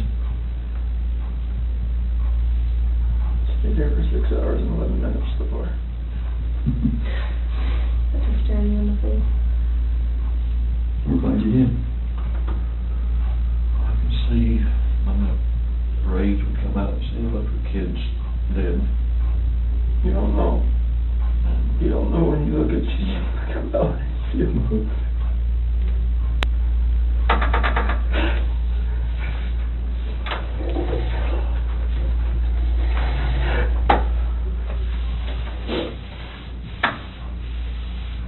I told you your dad still loves you, no matter what. How could you let someone kill somebody?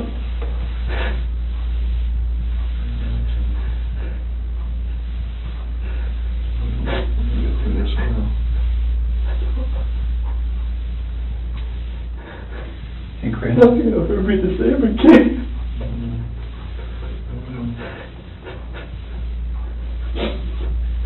When you came in, was your wife on top of her right when you came in? So you saw it in person? Because I saw the monitor, that's why I rushed in. So I went in there to talk to her again. And when you came in, she was right there on top of She was her? right there.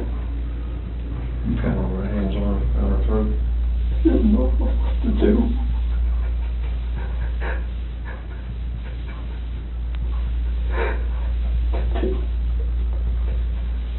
Were you trying to save Cece? Already blew in the face. She wasn't moving. Her head sprang over left like that.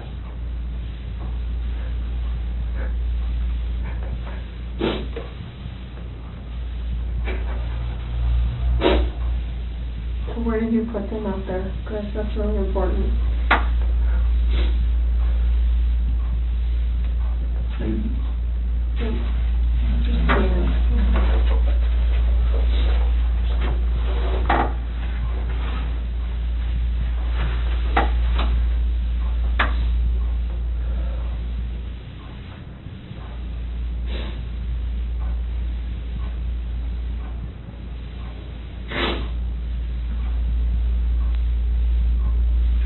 In something, or they under something, in something. I didn't know what else to do. I know, so tell me what you did. I know. I didn't know what else to do. I was so scared. I know. It's like my wife just did this, and I just did that. What do I do? Right. Anything that I would do from there was just going to be just insensitive and just a horrible thing. You were in a tough spot. I mean, what can you do, right? Sometimes your body just kind of takes over and...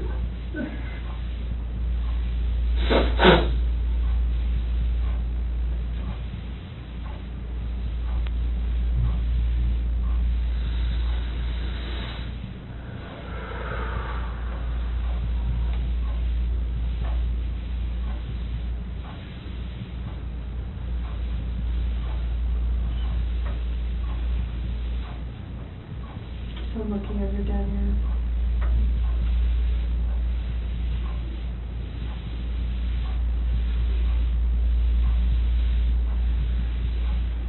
Can you show us?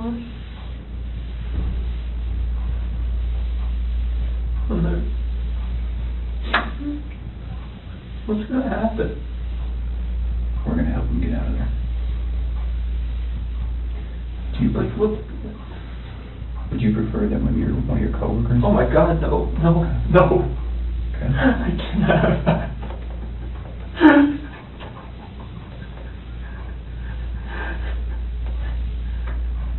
We're afraid something. You said that you're about to become a good man. They're going to see this. You're like, what the fuck did you do, Chris? Like, what? Like, why did you just call the cops to begin with?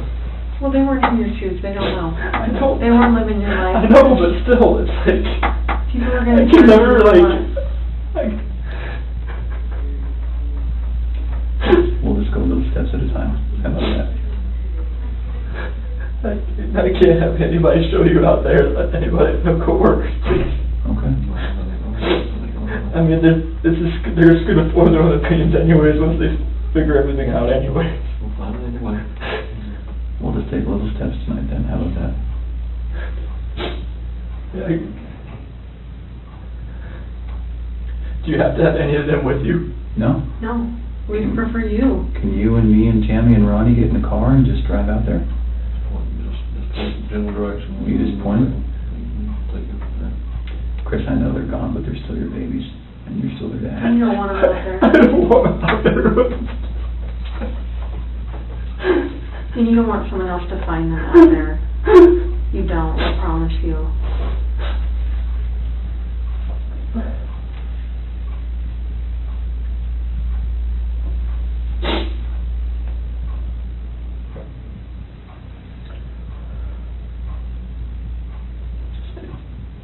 Take us.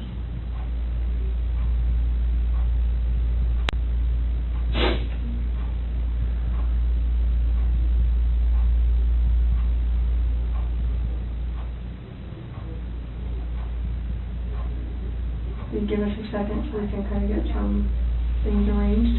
Do that. Ronnie, do you mind staying in here with him?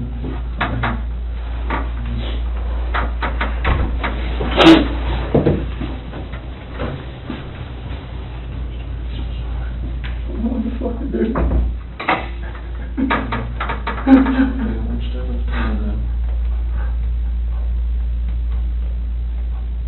This is just fucking horrible.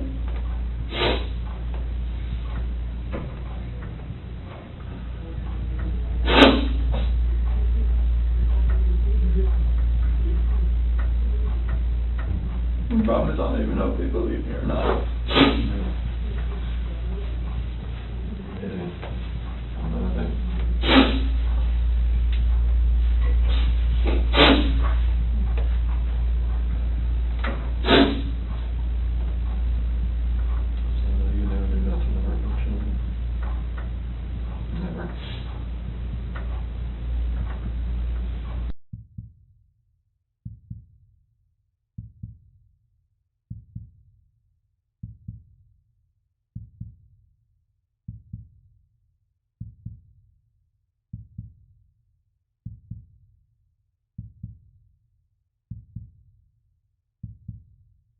Yes. I'm gonna have to text my daughter after I go to my house before my wife finds out. This ain't gonna be on the news anytime soon, or is it? No, not tonight. I can't imagine it's not now. I mean, I don't really have much say in that, but I can't see that. Do you want me to take you out to the lobby and you can go to the bathroom and then text your wife and stuff, talk to them? You might want to go outside. Yeah, I'm gonna go outside. Just watch the press people around. Yeah, I'll see them out there while you're over there. You want to take your water with you? Yeah. We're going to try to do our best to make sure that we don't stand to gain anything by broadcasting any of this. That's not what law enforcement is ever really about. So we're going to try our best to handle that as discreetly as possible, but they're pretty good at what they do too. So I'm not from around here neither, are you? I've only been here a few years. Okay. Yeah. Go find a lawyer or something for not a public defender, but somebody else. We can talk about that later. Yeah. Get your phone. You got it. Okay. Let's go this way. All right, we'll stop.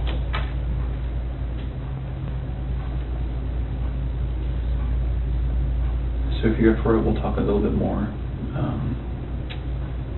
I think we have a picture of, is it Survey 319? I think we have a picture. Kind of walk you through that. I'm sure you have a ton of questions for us about, how your night, month, and weekend's going to look. So Tammy, I was just telling him, I wanted to show him that picture. Yeah. And then we're going to talk a little bit about how the rest of the night's going to go. That looks familiar to you? What is that? It's the BRC Survey 319. Okay. Whereabouts is Shanann and the girls? How old is this picture? Today. That's today.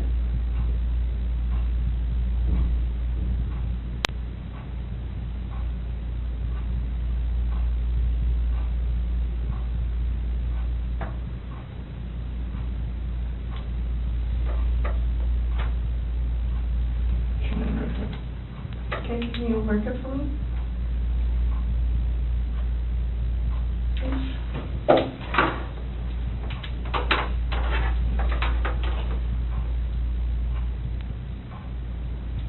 the paper, so just kind of, yeah. The S for Shanann, okay. And where are the girls at? Here. In these? Mm-hmm. So which one is, do you know which one?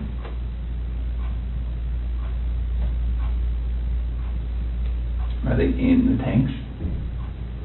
Can somebody who doesn't know what they're doing open those? Okay, it's easy to open them. What's in the tanks? It's a mixture of oil and water.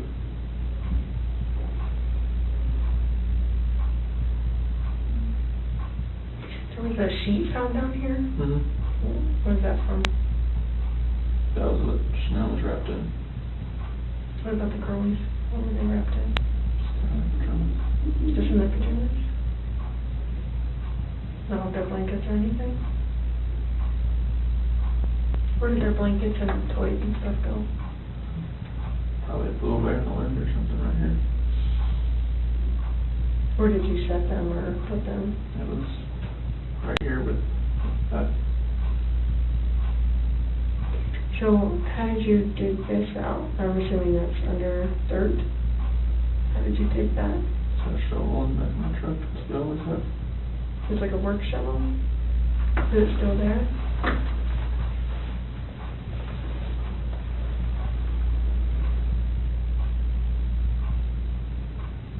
How was Shanann dressed? Shirt and underwear. So was she got into bed with? Do you remember what color her shirt was or her underwear? I think her shirt was either black or gray. Underwear was probably blue.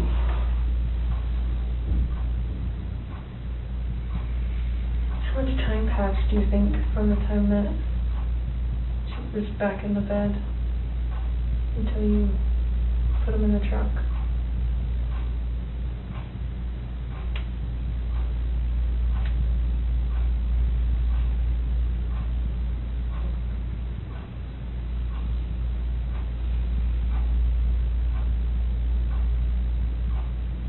I'm not sure. Are we talking minutes, hours, something else?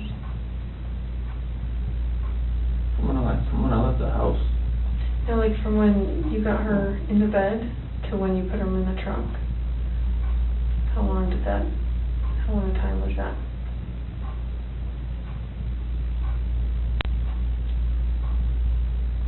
So like from when put Shane in my truck, from the bed to the truck. Yeah, from your master bed to the truck, yeah. Minutes. Okay.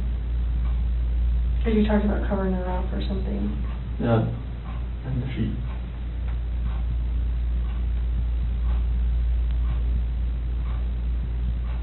Is there anything else about anything out here that has stuff that you've left in certain spots, or you sure their blankets and toys aren't going to be in there as well? Not because it was right here with that sheet.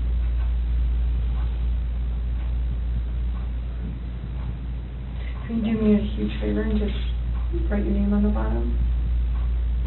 Just so I know that we didn't make those marks. I'm just going to write the date on it, okay? 8/15/18 at 5:56. Was she wearing, was your wife wearing any shorts or pants or anything, just underwear? Okay. Do you remember what they look like? Blue. Okay. Okay. And the girls, do you remember what their pajamas were? They're both nightgowns. Okay. Celeste, I think, was that pink one with the like curves on it. Okay. I think Bella's was their unicorn or believe on it or something. Okay. So it sounds like, I mean, it feels like to me, now we know pretty well how to go get them. Is there anything else we need to know?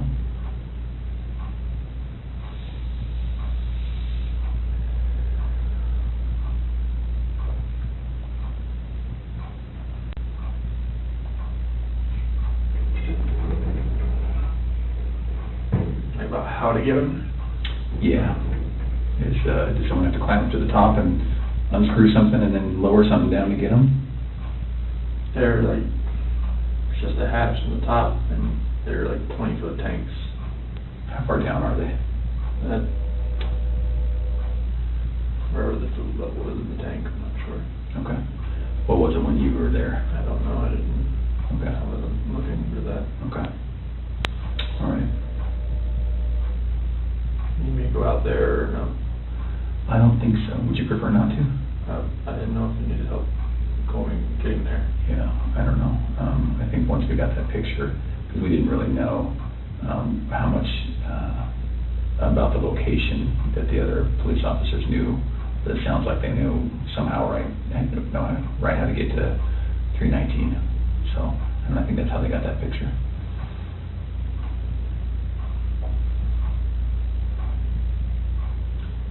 Does your nanny cam? Do you have a nanny cam, right? It's a monitor. Baby monitor. Is it a video one? It's like it cycles back and forth. Between what? Bella and Cece's room. Oh, okay. Okay. Is there any chance it records? No? Okay.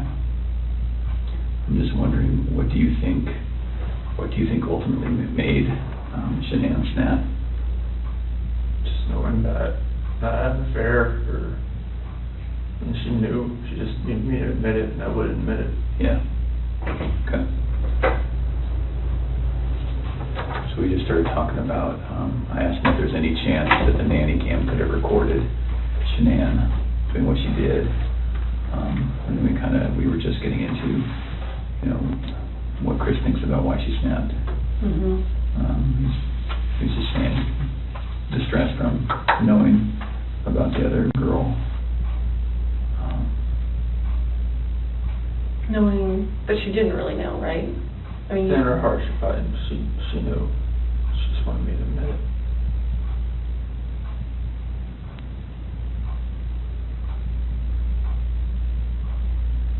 Can we talk about a couple tough things?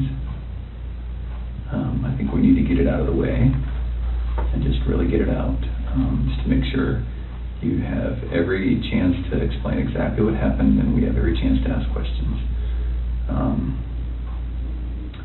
So the conversation happened. You go downstairs.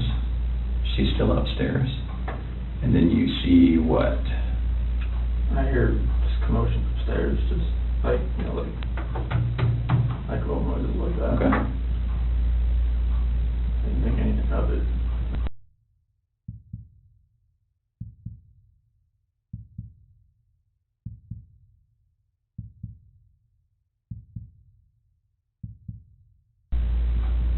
So I go back up and just talk to her again, maybe real fast.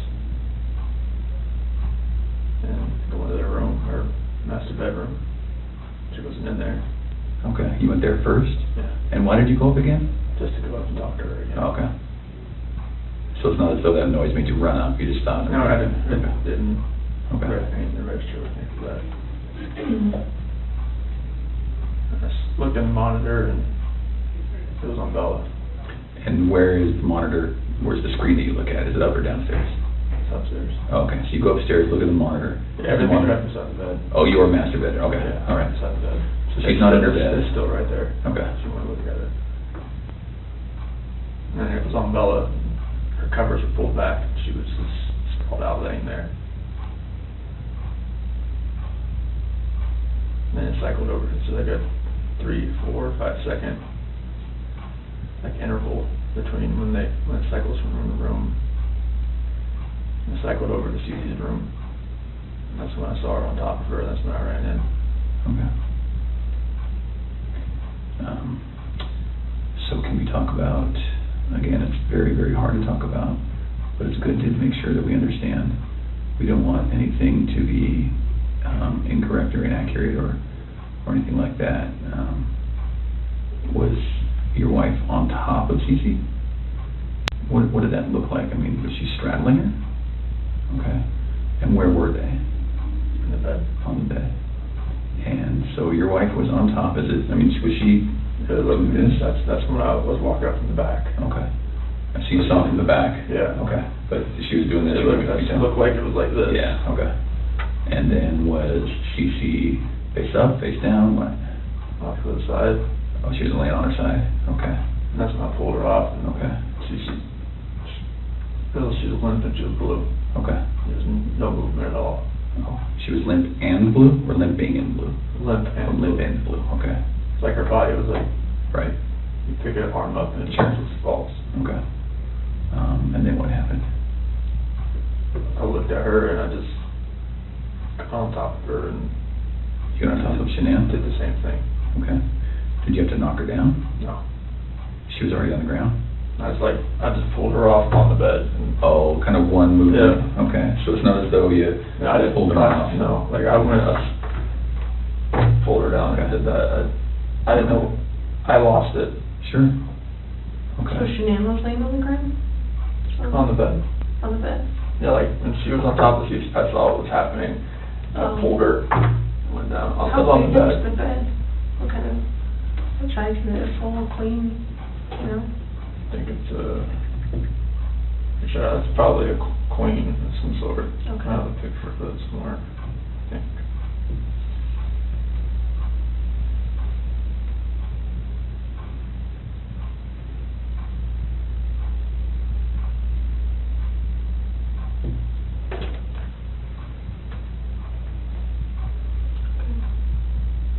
So where was Celeste in the She was all the way up to the top. To the top? Yeah. And I went in and pulled Shanann down. It was crossways. Like So she was laying this way as I was.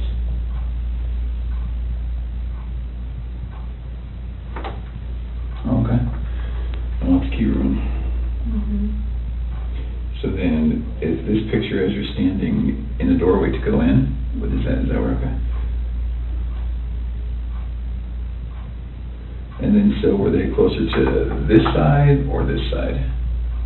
Cece usually sits in the middle. Okay. And then, so your wife was right on top of her. You could just see that. And then, did you pull her this way or that way, or? So to her head was on this side. This matter comes on for a first appearance. Mr. Warwick, correct me if I'm wrong, but formal charges have not been filed yet? That's correct, Your Honor. The defendant was arrested. Formal charges have not been filed. By my calculation, I believe it will be due to the court at 3:30 on Monday afternoon. Thank you. Mr. Mercer, anything you would like to say about that? Not regarding that issue, thank you. So the court has reviewed a affidavit in support of a warrantless arrest.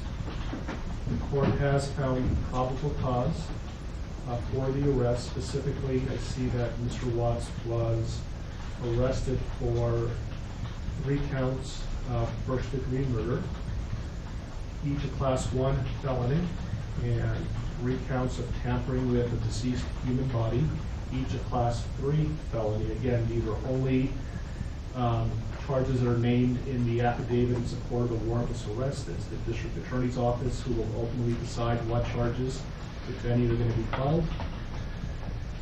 And Mr. Merson, would you like me to advise your client of his rights pursuant to Rule 5? Yes, please. Thank you.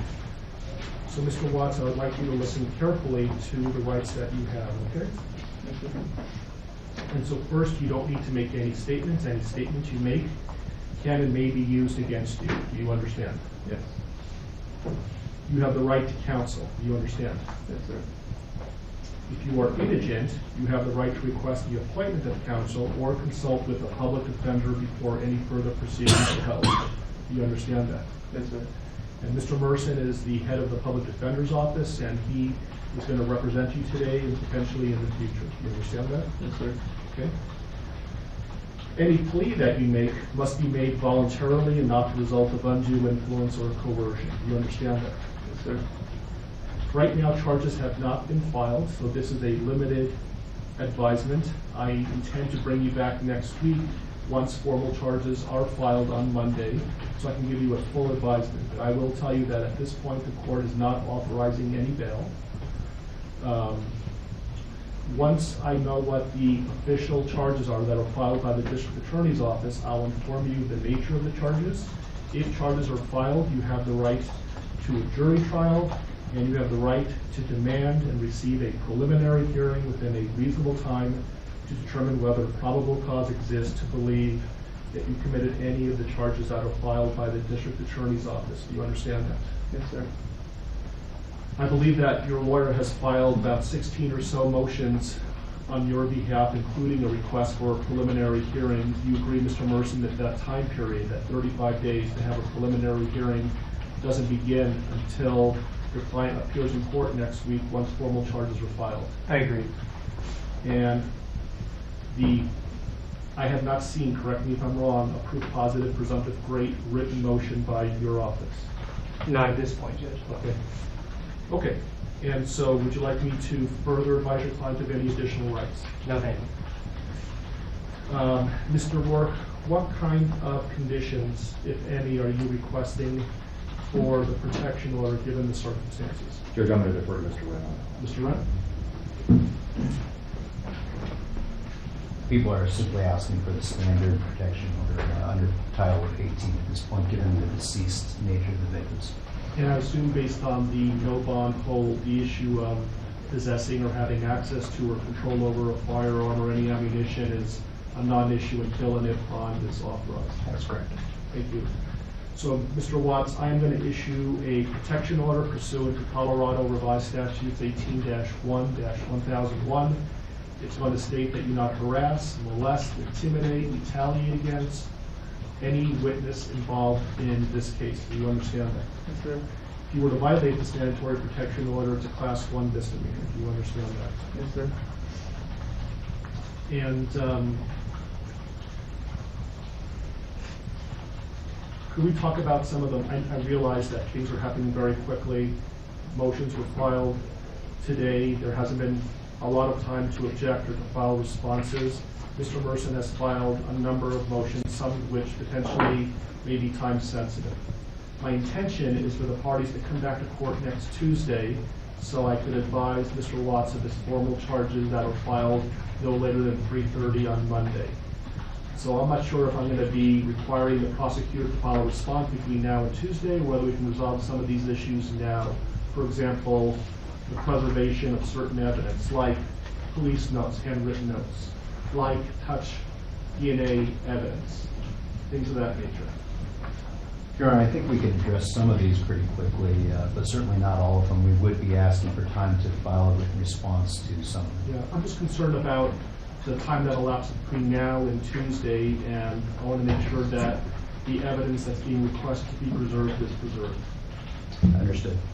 So, for example, can you, any objection for me to order that all law enforcement, both state and federal, that were involved in this case, preserve their handwritten notes? Any objection to that? No. So I will grant that request. Did you read Mr. Merson's motion with regard to touch DNA? I believe that was filed under seal, and I have not seen it. It was suppressed, so they should have had access to it. Gail, Christy, could you print out a copy for Mr. Red? Again, I appreciate the fact that this happened very quickly, and so let me get you a copy of that, a hard copy of that, and then you can review it and let me know what your thoughts are. Is there an autopsy that's scheduled to be conducted in the near future? Not yet. It was a 16. 16? Yes. While we're waiting, Mr. Merson, I noticed that... Actually, I'm sorry to interrupt, Judge. It was D17. D17? Yeah, sorry. So I see that your motions are numbered, but I'm missing 9 through 15. Yeah, I basically counted them and then started off.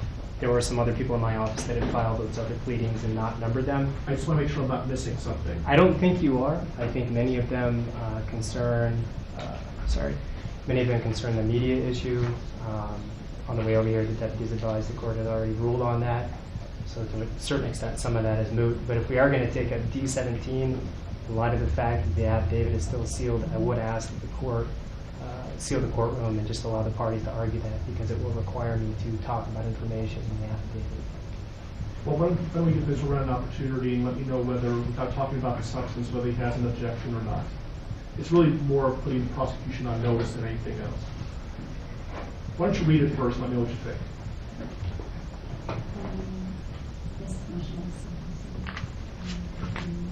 You can give to the prosecution.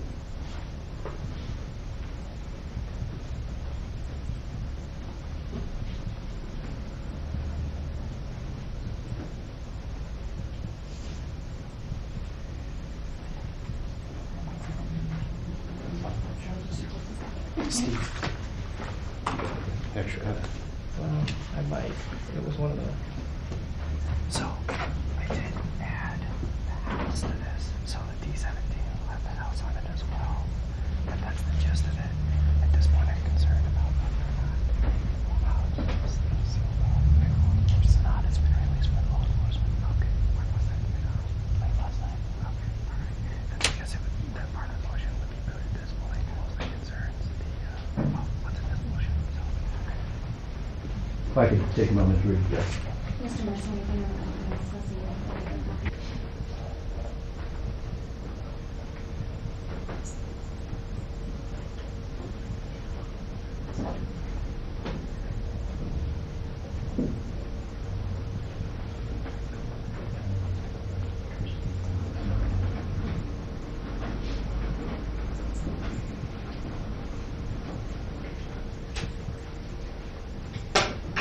Mr. Lane. Thank you. I'm okay with continuing it. I just don't want there to be any time-sensitive issues between now and next Tuesday that we should have handled today. I think we need to address it today. As I indicated, Judge, at this point, there's not an autopsy scheduled or autopsies. I don't know when that might happen. I don't know if it would happen before Tuesday or not. With respect to this motion, and does the court want to address Mr. Mercer's concerns about clearing the courtroom, given the sealed nature of this, or may I speak for you? Well, it was I think it's based on the sealing of the affidavit in support of the warrantless arrest, and so it was your motion to seal. So if you think the reasons why you requested the affidavit to be sealed are going to be compromised, we could do this in camera. If you believe it's not, then we can talk about it publicly. I'm not worried about the compromising nature of the affidavit. I will tell the court and make a record that the prosecution has provided Mr. Mercer with a copy of the affidavit, despite the fact that it was sealed to the public. I am concerned about this being discussed in a non-in-camera setting. My concerns revolve around the issues I brought up in the objections to expanded media coverage. It's an ongoing investigation at this point. I have concerns about, what would be discussed and how that would implicate Mr. Watts' right to a fair trial and his due process right. So my request is that the court seal the court so we can discuss this. Mr. Wright? Move that to the discretion of the court. It seems to me, based on everything I've heard, that the affidavit is going to be released at some point. It was the prosecution who requested the sealing of the affidavit. They're not concerned about this being compromised, the investigation being compromised. And so I think we can talk about this publicly. Mr. Wright? And when you say talk about this, are we still talking about yes. D17? Yes. Which was also filed under seal? Yes. So with respect to paragraph number 3, Judge, our concerns relate to the way this is worded. As the court knows, the pathologist goes through a very extensive process when conducting an autopsy, much of which is governed by statute. I think most of what he's asking for is standard procedure for an autopsy conducted in this jurisdiction and would be done. However, I have concerns about the way this is phrased in that it orders collection of trace DNA and touch DNA from certain areas of bodies that at this point we don't even have, frankly. Second, we don't know if that trace DNA is going to even exist if we have the bodies. So there's no way to order us to find something that may or may not exist. I think when I read the motion, it essentially is putting the prosecution on notice that at some point they may be in possession of exculpatory evidence, and it's their duty to make reasonable efforts to preserve that and ultimately provide that to the defense. And so I think they're on notice by the mere fact that we're talking about this, that Mr. Wren got a copy of the motion, and if this becomes an issue later on, we can litigate this, and there's some pretty significant sanctions for the destruction of exculpatory evidence. Okay, so that will be the ruling of the court. Your Honor, may I ask one clarifying question? Because the way that the motion is titled talks about the collection of touch or trace DNA at 2825 Saratoga Trail, as well as during the autopsy, but the body of the motion does not. I want to make sure that Mr. Merson is aware that the home where the homicides were alleged to have occurred has been released by law enforcement, was released as of about midnight last night. So even as we stand today, we are not in a position to be able to go back in and collect trace DNA from that home. So I just want to make clear that, that the ruling of the court does not require us to do anything affirmative with respect to the home. And Mr. Wren advised me that the government is no longer in control of the home, so I'm aware of that. Thank you. Thank you. Thank you. With regard to the motion for protective order, essentially for nobody to speak to Mr. Watts other than his attorneys and investigators and support staff, I'm assuming there's no objection to that? Correct. You'll put law enforcement on notice on that issue? Yes. Okay. Any other time-sensitive issues that cannot wait until next Tuesday? Nothing from the beginning. Mr. Merson? Can I just have 1 second? Sure.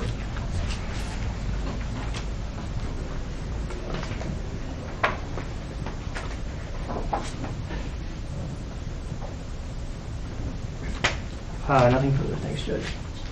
Okay, and I would just respectfully ask that if you file anything between now and next Tuesday, certainly into the future, if you could advise your office of this, if there's more than one lawyer working on it, please number every pleading that's filed, and for the prosecution as well, maybe you can use letters. And that way I know that I'm not missing something. That would be wonderful. Yes. Yes. Okay, so we'll see. Let's pick a time next Tuesday.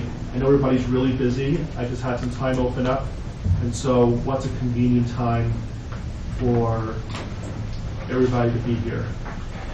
I'm also going to be asking if there's victim rights compliance today and see if there's a more convenient time for whoever the victim rights representative is.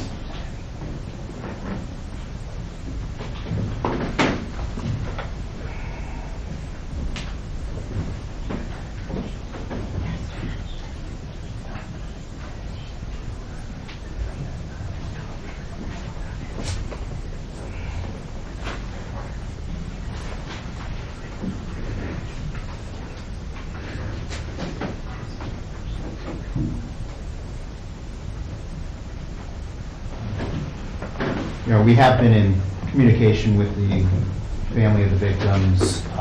We are in VRA compliance for that, based on that effort. At this point, we don't have any specific times that are good or bad for the family, but we will certainly contact them as soon as we leave and clarify their availability for next Tuesday. How about the attorneys? What's a good time for you to be here on Tuesday? Anytime, Judge. I'll make it work.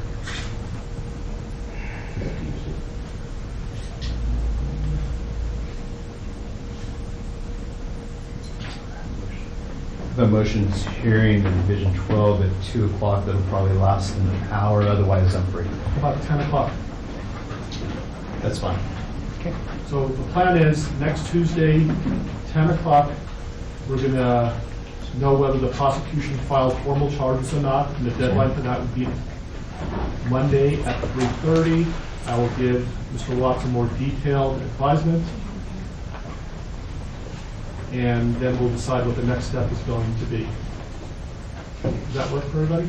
Yeah, one more thing. Yes. I would just ask the court order that the prosecution give the defense notice as to if an autopsy is to be scheduled, when that is scheduled, so that we can file the appropriate motions. I think you can appreciate why we would want notice of that. Yes. Any objection to that? Not as to the notice issue. Yeah, I'm not going to be ordering that they, at this point, I'm not ordering that they be allowed to be present during the autopsy. Why don't we say 48 hours notice? Is that reasonable? Yes, and if I learn that information over the weekend, I'll email Mr. Merson. Is that okay with you, Mr. Merson? That's fine, thank you. They wouldn't do the autopsy over the weekend, though, would they? No, I don't believe so. They would? They're going to try to get it done soon. So 48 hours is probably not going to be enough.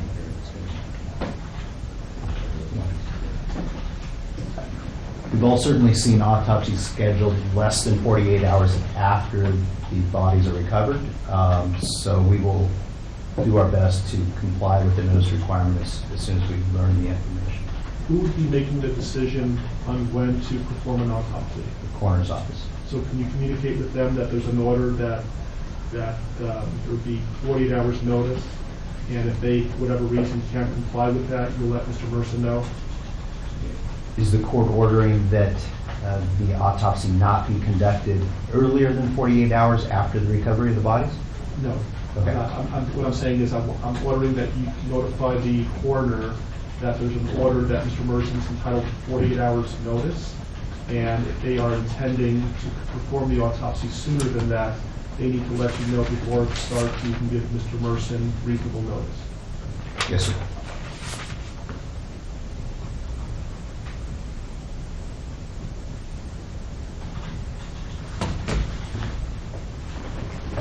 Anything else you can think of between now and next Tuesday that we can resolve today? Yeah. Nothing from the prosecution. Nothing from the defense, thanks. Okay.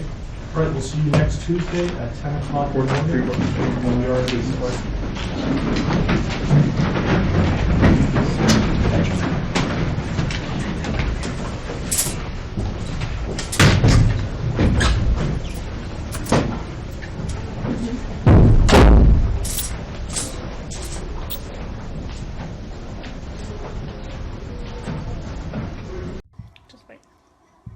Hi guys, say What's hi going Bella.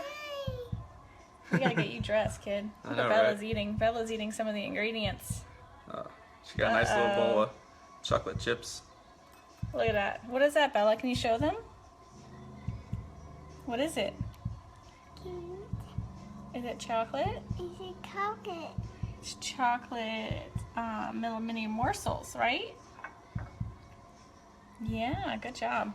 So she's been eating my peanut butter and the chocolate morsels so far today. So we're gonna let a few more people hop on, and then we're gonna get cooking here, and we'll explain to you what we're cooking up over here. So, Yeah, welcome to the 12 days of Christmas, Lavelle Day, and even though I like to claim that I could probably cook, I can't at all. So I'm gonna let my wife do all the cooking. She's gonna make up some Thrive Bites for us. and I'm gonna go wash my hands real fast. Uh-oh. She's gonna leave me here alone. Oh, we got some people joining. Bella, look. Got people looking at us. Say hi. Wife's gonna be making up some Thrive Bites here in a second, so make sure you hop on and join us for the 12 days of Christmas. Bella's got some chocolate chips. I need a Lavelle apron. They All probably right, make guys. Hey, Michelle. Hey, Amanda. Bella's showing you what she's eating. She's eating the ingredients. She's been eating the ingredients since I've been getting them prepared, so. So we're gonna make Thrive Bites today. Chris didn't want to go on live doing it because he didn't want to mess anything up. Not that you can mess anything up with Thrive Bites. It's so simple. Except for today, we're gonna double the recipe because we love the Thrive Bites. When you are craving something to eat, or junk food or whatever, you just pop a Thrive Bite and it fills you up, and it's really delicious. Thrive Bites, right? Good job, Bella. My little helper right here. Thrive Bites. So today, I will post in the feed the Thrive Bites. Bella, shh. Will you turn it down for me, please? So I'm going to post in the thread here today on how to make Thrive Bites and the recipe. So basically it calls for 1 packet of your lifestyle mix. Now you can use any flavor. I'm going to use vanilla here today. And hold on, honey. It calls for a cup of oats, a half a cup of peanut butter. Hi, Bonnie. Hey, Corey. Look at Bella. A half a cup of mini morsels. Now, I'm doubling the recipe, but still want to keep the calories down, so I'm only going to still do a half a cup of mini morsels. It does also, you can add anything into it, like coconut, peanuts, walnuts, whatever you want. It's up to you. You also add a 1/3 cup of honey, a half a cup of ground flaxseed, and a teaspoon of vanilla. I don't know if I mentioned peanut butter, but also half a cup of peanut butter. Again, I'm doubling the recipe, so everything I'm doing here today is going to be double. Hey, Madison. Take care of my dad while he's there with you this week. All right, guys. Sorry. So first I'm going to add my oats. These are so good. We can't keep them in the house. So then I added, the mini morsels. I add the ground flaxseed. So I always add all the ingredients. I'll just add the rest of Bella's. I add everything that's easy to mix. And so I'm gonna pour our premium lifestyle mix in a cup so you guys can see the consistency. It is micronized. It is fine. Very, very, very, very, very fine. Hey, Christine. So if you guys, probably can't see that way here. So if you can see how finely micronized it is. I mean, literally it's thinner than powder. I mean, flour. I don't know if you guys can see that very well. So, hey, Mandy. So the Thrive Premium Lifestyle Mix is so fine. I mean, it's very, very, very fine. Let me find the other one. So you add 2 of those because, like I said, I'm doubling the recipe. Hey, Sharon. And so now I just pretty much mix this. And then I'm going to add the honey, the peanut butter, and the vanilla. So look at this so far. Hey, Sarah. So look at our little Thrive bites so far. They're no bake, super simple, super delicious. Like I said, like I'm going to Punta Cana in February, and I need to continue to, where'd Bella put my spoons? Hold on, guys. I think she took my, hold on.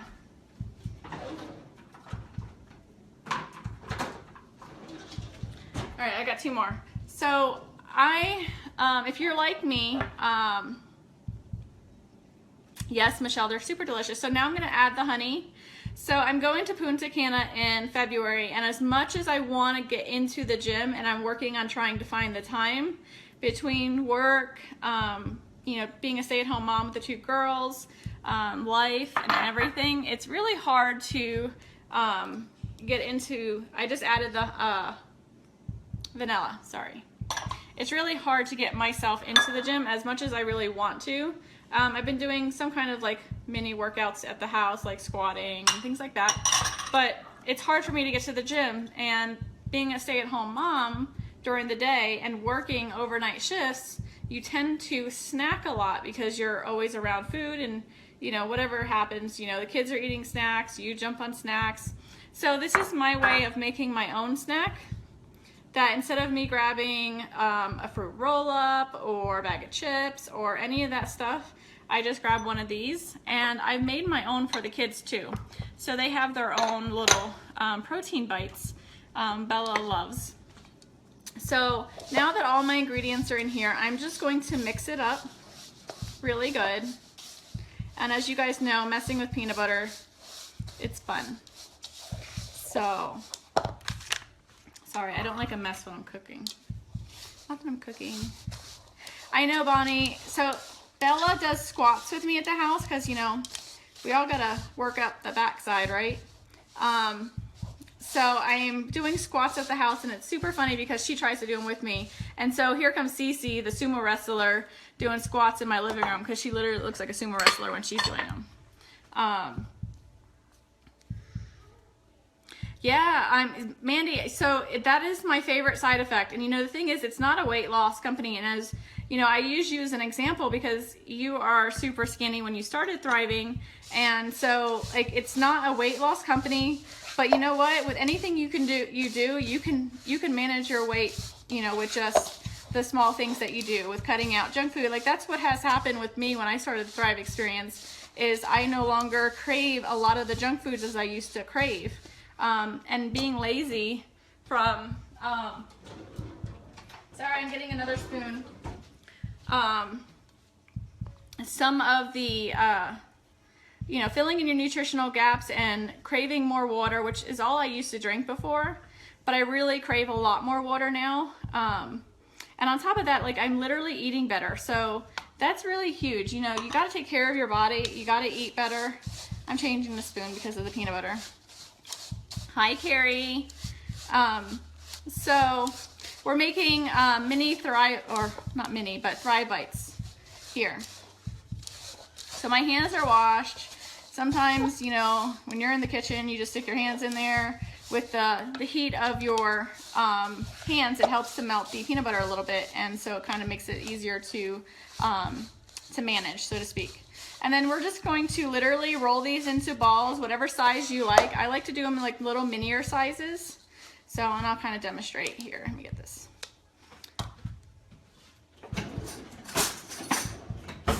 So, get your hands dirty. I take about a teaspoon size. You can see that. And, you know, just pinch it into a ball. And so that's how big I make mine. They're probably a size of a quarter in round. Carrie, they're super delicious and very healthy for you too, except for the fact that they have little mini morsels in them. But I cut the recipe in half when it comes to the mini morsels. And then you can be creative. You can use the strawberry shake with it. You can use the apple pie and create it into like an apple pie little treat. I love the peanut butter because everyone in this house loves peanut butter and I can never keep it on hand. So it's been really good. Like I said, the girls love them. I don't use the Thrive Lifestyle mix for the girls, but I make them their own little mini bites so they feel like they're getting a treat with us too. Yes, Mandy. So these are so, like, honestly, they're really good too. But yeah, and you can do whatever you want with them. You can add anything. I'm not a coconut person, so I don't add coconut to mine, but you can add chunky peanut butter. You can add anything, you know, that you want. Stick them in the fridge, let them chill, and then put them in a little container, and then you're good to go. Grab and go. How many spoons are you required? Listen. I use like one sometimes, but like it's sticky, and you know, usually I just use my hands a lot.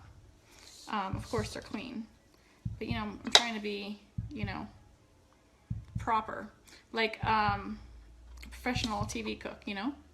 I don't qualify though. So, give me 1 second. They're really good. You guys really have to try them. I will post them in the thread here. I am down 28 pounds since I started the Thrive Experience, and going to Punta Cana in February, I'd like to be down another, you know, a good 5 to 10 pounds. And so this is a really good way for me to do that. And I'm going to show you kind of what they look like. I'm sure some of you have made some protein bites before. So it's super simple, you guys. Have fun with it. Bella was helping me out, but Chris took her away so she wouldn't talk on the video. Incorporate your kids, like make something for them. Like, and this is super fun. Bella likes to roll these with me, and she does a really good job with it. And it's interaction with your children too at the same time. So that's pretty much it. I'm gonna finish making these, and then I'll come back on later and show you what they look like when they're all done, even though they look the same, just a little firmer. So you guys have a great day, and I'll post the ingredients so Michelle, you can go ahead and continue shopping when you're at Walmart today. All right, guys, have a great day. These are great when you have an afternoon slump of work. Yes, so good. And you know, honestly, like I eat them throughout the day, and they're really good snacks for when I work overnights, because when I work overnights, I tend to snack on a bunch of junk food, like things that aren't good for you. And so these have been a really good supplement instead of doing that. So instead of a bag of chips, I'm eating some Thrive Bites. All right, guys, have a great day. Your Honor, there are no words to adequately describe the unimaginable tragedy that brings us before this court today.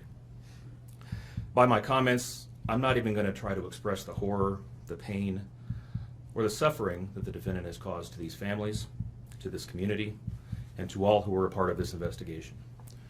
However, I do want to spend a few minutes sharing with the court the details of the crime, as so far you've only had an opportunity to review the affidavit and a few facts here and there that have been offered to the court in the motions and pleadings that have been filed. The questions that have screamed out to anyone who will listen since August 13th of 2018 are why and how. Why did this have to happen? How could a seemingly normal husband and father annihilate his entire family? For what? These are the questions that only one individual in this courtroom or on this planet knows the answers to. I fully expect we will not receive the answers to these questions today, nor will we at any point in the future. I don't expect that he will ever tell the truth about what truly happened or why. Even if he did, there is no rational way that any human being could find those answers acceptable responses to such horrific questions. The best we can do is try to piece together some kind of understanding from the evidence that is available to us. And the evidence tells us this: the defendant coldly and deliberately ended 4 lives, not in a fit of rage, not by way of accident, but in a calculated and sickening manner. Shanann was 34 years old. She had married the defendant in November of 2012. Over the weekend leading up to August 13th, she had been at a work conference in Phoenix, Arizona, and returned home in the early morning hours of August 13th. We know that she got home about 1:45 in the morning. The doorbell camera on their home shows her arriving back home from the airport. Shortly thereafter, at least according to the defendant, they had what he referred to as an emotional conversation about the state of their marriage and about what their lives would look like going forward. What was said during that emotional conversation, only he knows. What we do know is that shortly after that, the defendant strangled her to death with his own hands. We know that he slowly took her life the morning of August 13th. We know that this was not done in an uncontrolled, vengeful manner that he tried to describe to agents from CBI and the FBI. If that were the case, you would expect to see vicious, horrible bruising about her neck, shoulders, and face. You would expect to see the hyoid bone in her neck broken. You would expect to see some kind of defensive wounds on his body as she struggled and fought for her own life. None of those are present. The only injuries that were on Shanann's body were one set of finger or bruising, what appeared to be fingernail or finger mark bruising to the right side of her neck. We know that our experts will tell us that it takes 2 to 4 minutes to strangle someone to death manually with their own hands. The horror that she felt as the man that she loved wrapped his hands around her throat and choked the life out of her must have been unimaginable. Even worse, what must Bella, age 4, and Celeste, age 3, must have experienced or thought as their father, the one man on this planet who was supposed to nurture and protect them, was snuffing out their lives. They both died from smothering. Let me say that again. The man seated to my right smothered his daughters. Why? Imagine the horror in Bella's mind as her father took her last breaths away. Your Honor, understand very clearly, Bella fought back for her life. The frenulum, the connective tissue between her upper lip and her gum, had a centimeter and a half laceration. She bit her tongue multiple times before she died. She fought back for her life as her father smothered her. Celeste had no such injuries. In fact, she had no external injuries at all. But according to the medical examiner, she was smothered nonetheless. The defendant then methodically and calmly loaded their bodies into his work truck, not in a hasty or disorganized way. He was seen from the neighbor's doorbell camera backing his truck into the driveway, going back and forth into the house and back out to the truck 3 different times, 1 time for each of their bodies. He then drove them away from their family home 1 final time, intent on hiding any evidence of the crimes that he had just committed. In 1 final sign of callousness for his wife, his daughters, and their unborn son and their remains, he drove them to a location that he thought no one would ever find them, to one of the oil tank batteries with which he was so familiar. He knew this was safe. He had texted a coworker the night before saying, "I'll head out to that site. I'll take care of it." He had carefully ensured that he would be alone in the middle of the plains to secrete away the remains of his family in a place that he hoped they would never be found. In one final measure of disrespect for the family he once had, he ensured that they would not be together, even in death, or so he thought. He disposed of them in different locations. He buried Shanann and Nico in a shallow grave away from the oil tanks. Bella and Celeste were thrown away in the oil tanks at this facility. Different tanks, so these little girls wouldn't be together in death. Imagine this, Your Honor. This defendant took those little girls and put them through a hatch at the top of an oil tank, 8 inches in diameter.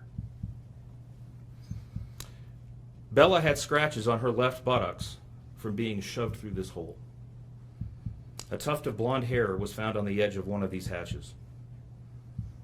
The defendant told investigators that Bella's tank seemed emptier than CC's because of the sound that the splashes made. These were his daughters.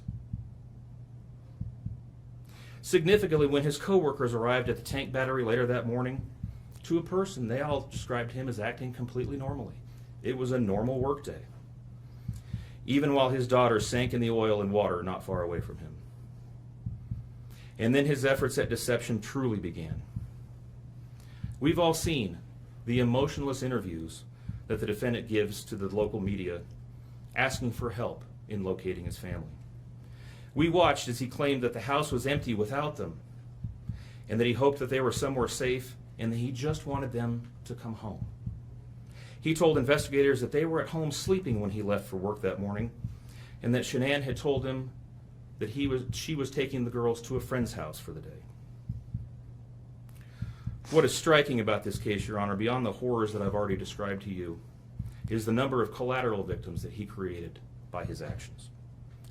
While he stood in front of TV cameras asking for the safe return of his family, scores of law enforcement officers, neighbors, friends, and family scoured the area, fretted for their safe return. They texted him begging for any information and sending him their best wishes, all the while he hid what he had done.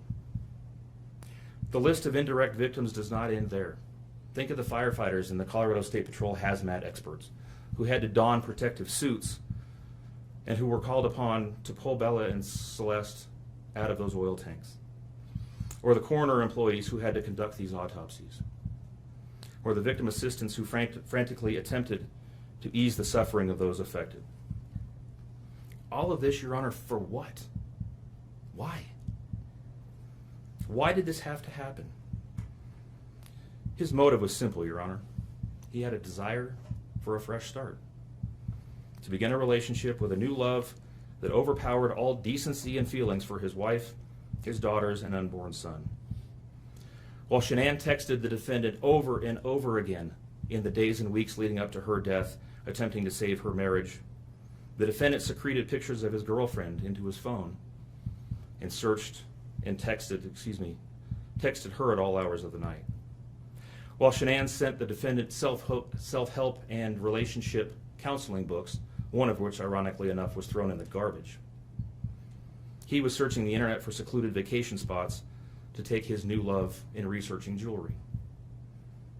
And while Shanann took the girls to visit family in North Carolina, the defendant went to car museums and the sand dunes with his new girlfriend. The stark contrast between the subjects of their internet and text content is absolutely stunning. Even the morning after he killed them and disposed of their bodies, he made several phone calls. One was to the school where the girls were supposed to start, telling the school that the girls would not be coming to school anymore, that they were being unenrolled, presumably to give him some more time before law enforcement notification about them going missing. He contacted a realtor to start discussing the selling of his house, and he texted with his girlfriend about their future. None of this answers the questions of why, however. If he was this happy and wanted a new start, get a divorce. You don't annihilate your family and throw them away like garbage. Why did Nico, Celeste, Bella, and Shanann have to lose their lives in order for him to get what he wanted? Your Honor, justice demands the maximum sentence under the agreement reached by the parties. As you will recall, the agreement calls for life sentences as to Shanann, Bella, and Celeste, and all of those to run consecutively to one another.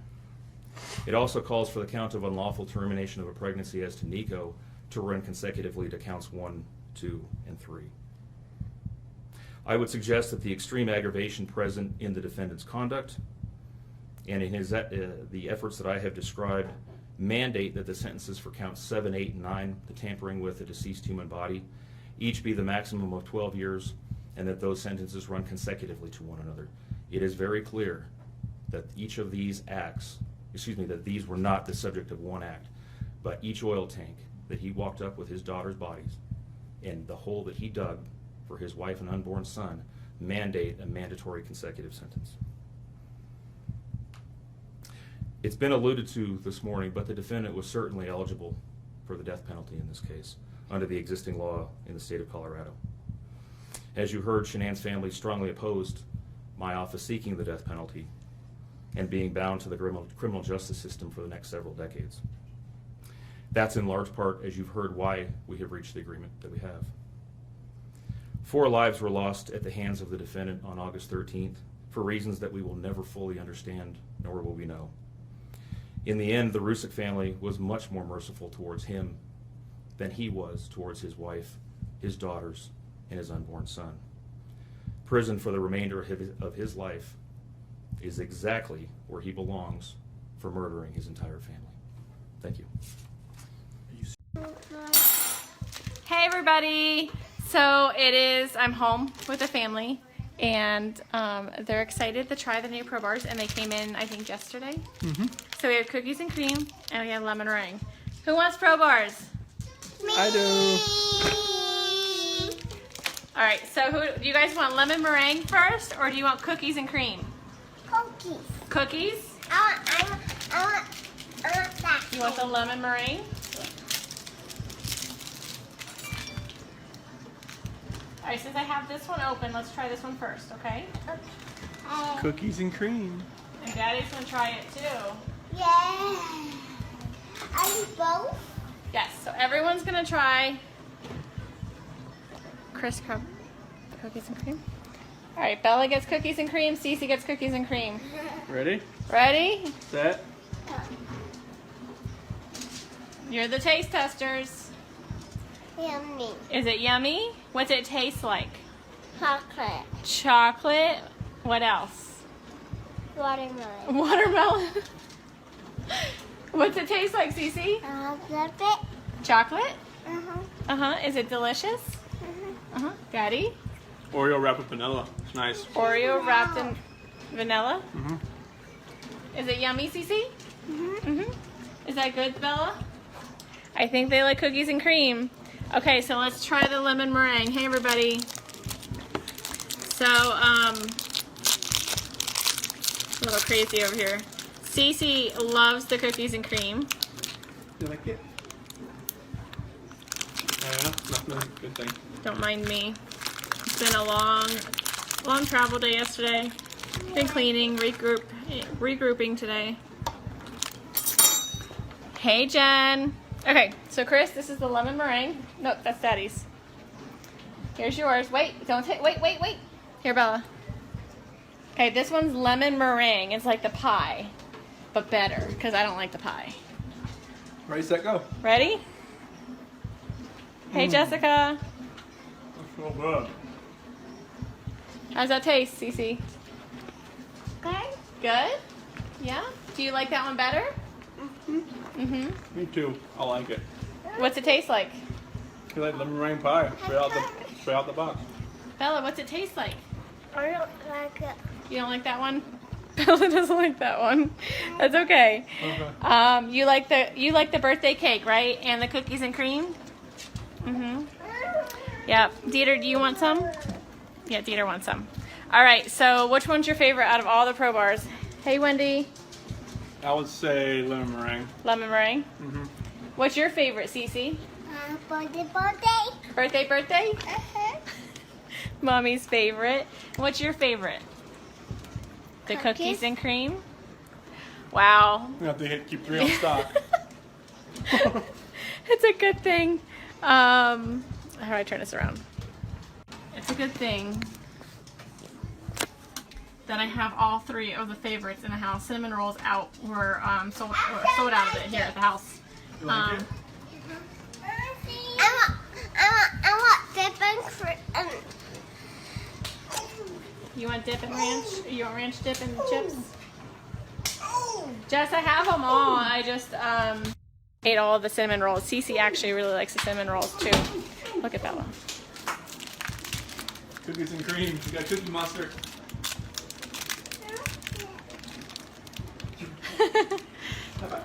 I'm guessing you like it, kiddo. You like it? You want the lemon meringue, Cece? No, she didn't like that one. Daddy will finish it. Yep. All right, you guys. So that's our family. Making sure I didn't miss anything. Hey, everybody.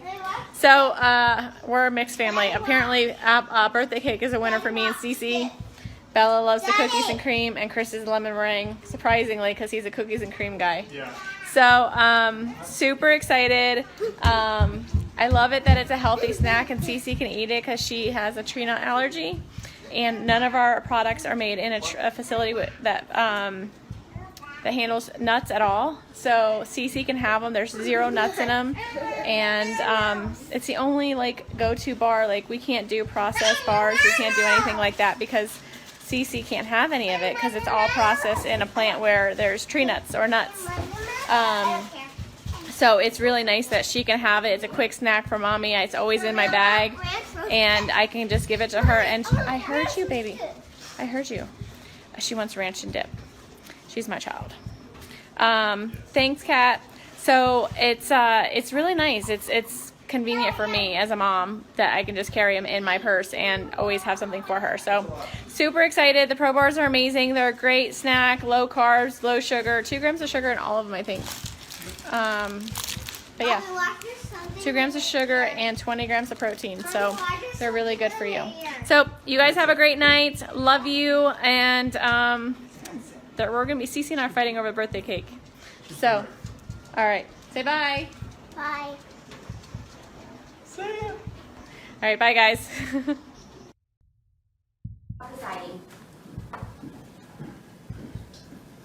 Good morning and welcome to be seated.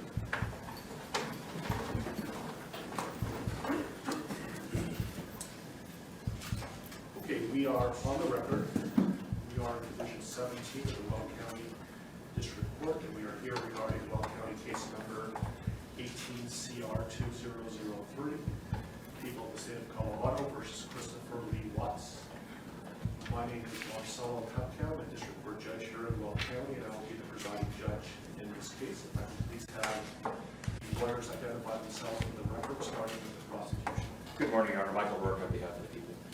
Patrick Roach on behalf of the people. Your Honor, John Walsh on behalf of the defense. Jim Burson on behalf of Mr. Watts. Thank you. Thank you. And Mr. Rourke, do you want to make a record regarding compliance with the Victims' Rights Act? Yes, Your Honor. We are in compliance with the Victims' Rights Act. Frank Rusick, who is Shanann Watts' father, is present in the courtroom, as is Frankie Rusick, who is Shanann Watts' brother. They are present in the courtroom, and we have advised them of the purpose of today's hearing and what we expect to occur. Thank you. Mr. Watts, last week I gave you a limited advisement because charges had not been filed. They have now been filed, so I'm going to give you a full advisement. If at any time you have any questions, please let me know, and welcome also to certainly consult with your attorneys, okay? Yes, sir. So, you do not need to make any statements. Any statements you make can be used against you. Do you understand? Yes, sir. You have the right to be represented by counsel, and if you're indigent, you have the right to request the appointment of counsel or consult with the public defender before any further proceedings are held. And I see that you've taken advantage of that right. Any plea that you make must be made voluntarily and not the result of undue influence or coercion. You understand? Yes, sir. At this point, I have denied your right to bail, given the charges. You can certainly have a conversation shortly about that issue. You have the right to understand the nature of the charges. We'll go over them in a moment. You have the right to a jury trial. You also have the right to demand and receive a preliminary hearing within a reasonable time to determine whether probable cause exists to believe that the offenses charged were committed by you. Do you understand? That's it. I assume that the defense has received a copy of the complaint and information. Mr. Watts, let me explain to you what you have been formally charged with and what the possible penalties are. Count 1 alleges that on or about August 13th, 2018, Christopher Lee Watts unlawfully, feloniously, after deliberation, and with the intent to cause the death of a person other than himself, caused the death of Shanna Watts in violation of Colorado Revised Statutes 18-3-102, subsection 1, subsection 8, and that crime is classified as murder in the first degree, a class 1 felony. Do you understand? Count 2 alleges murder in the first degree, also a class 1 felony, and it reads that between and including August 12th, 2018 and August 13th, 2018, Christopher Lee Watts unlawfully, feloniously, after deliberation, and with the intent to cause the death of a person other than himself, caused the death of Bella Watts in violation of Colorado Revised Statutes 18-3-102, subsection 1, subsection 8. Do you understand?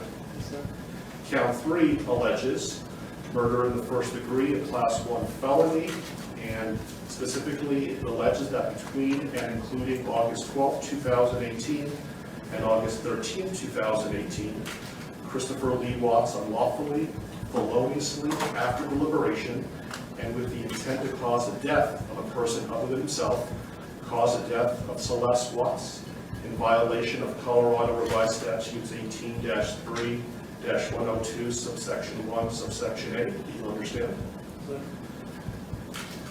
Count 4 alleges murder in the first degree, a class 1 felony.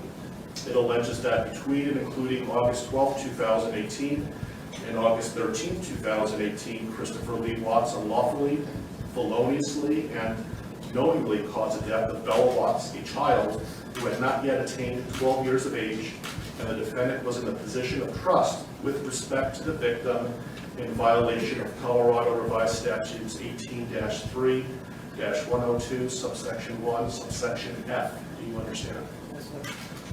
Count 5 alleges murder in the first degree, a class 1 felony. It alleges that between and including August 12, 2018 and August 13, 2018, Christopher Lee Watts unlawfully, feloniously, and knowingly caused the death of Celeste Watts, a child who had not yet attained 12 years of age, and the defendant was in a position of trust with respect to the victim in violation of Colorado Revised Statutes 18-3-102, subsection 1, subsection F. Do you understand? Yes, sir. With regard to these first 5 counts, the minimum sentence that the court could impose if convicted is life imprisonment in the Colorado Department of Corrections, and the maximum death, the sentence is death. Do you understand? Yes, sir.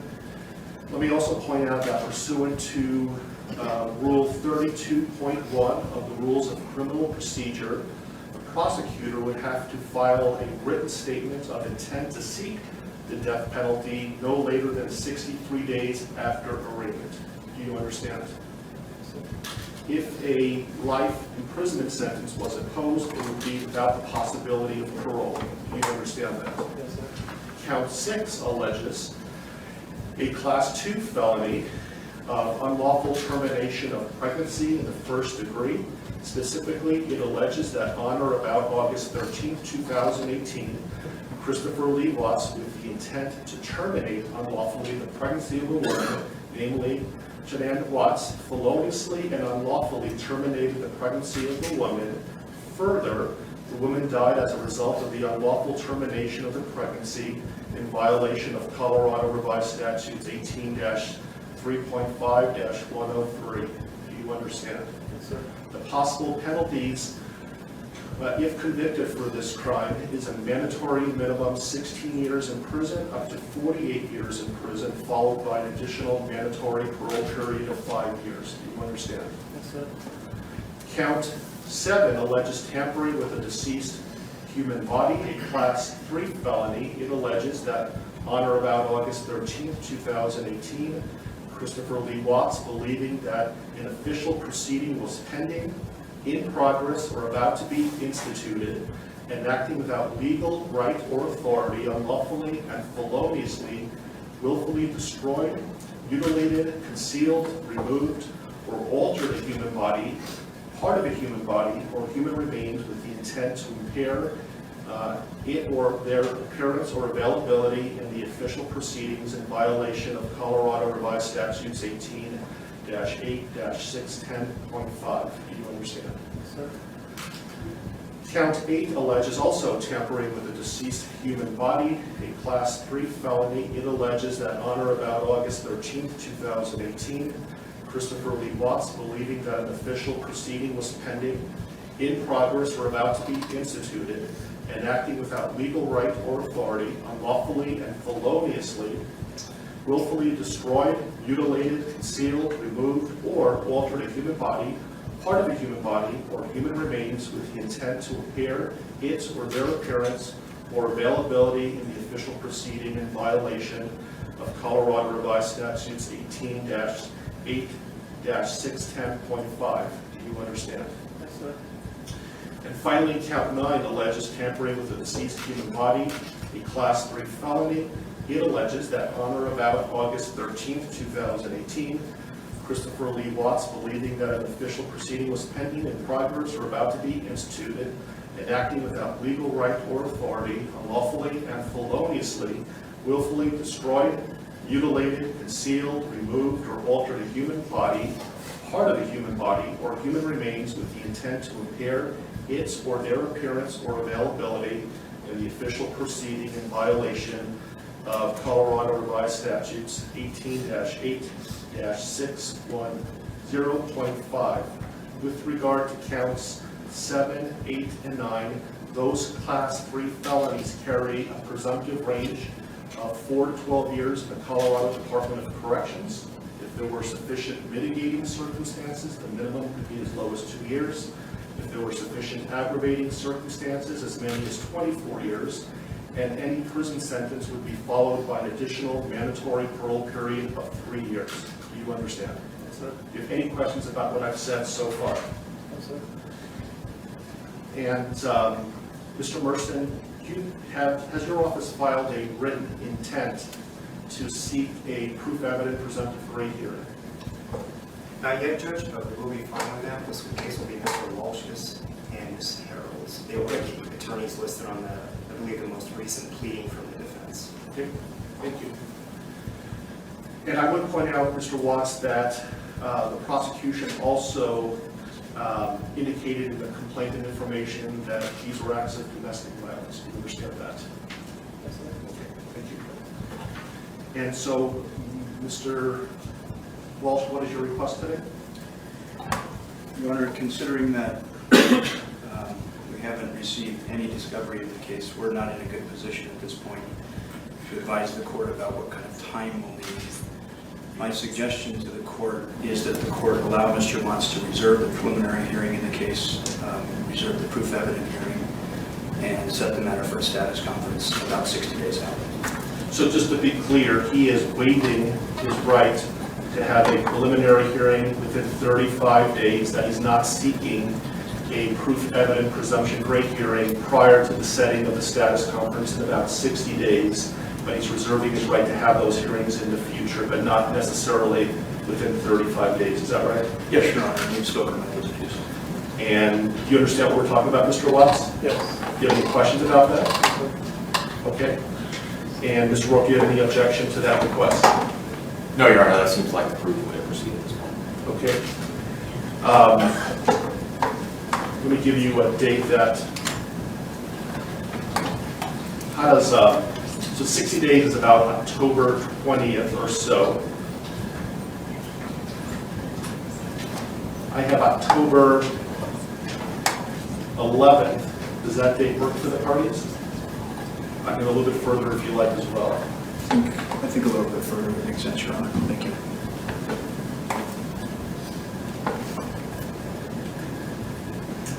How about November 19th?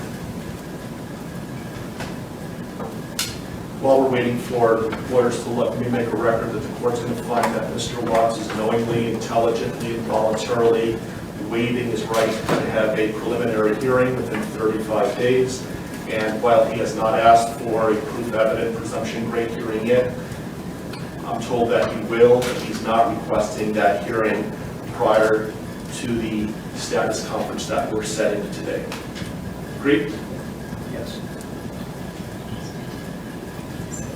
That date works fine with the defense, Your Honor. Thank you.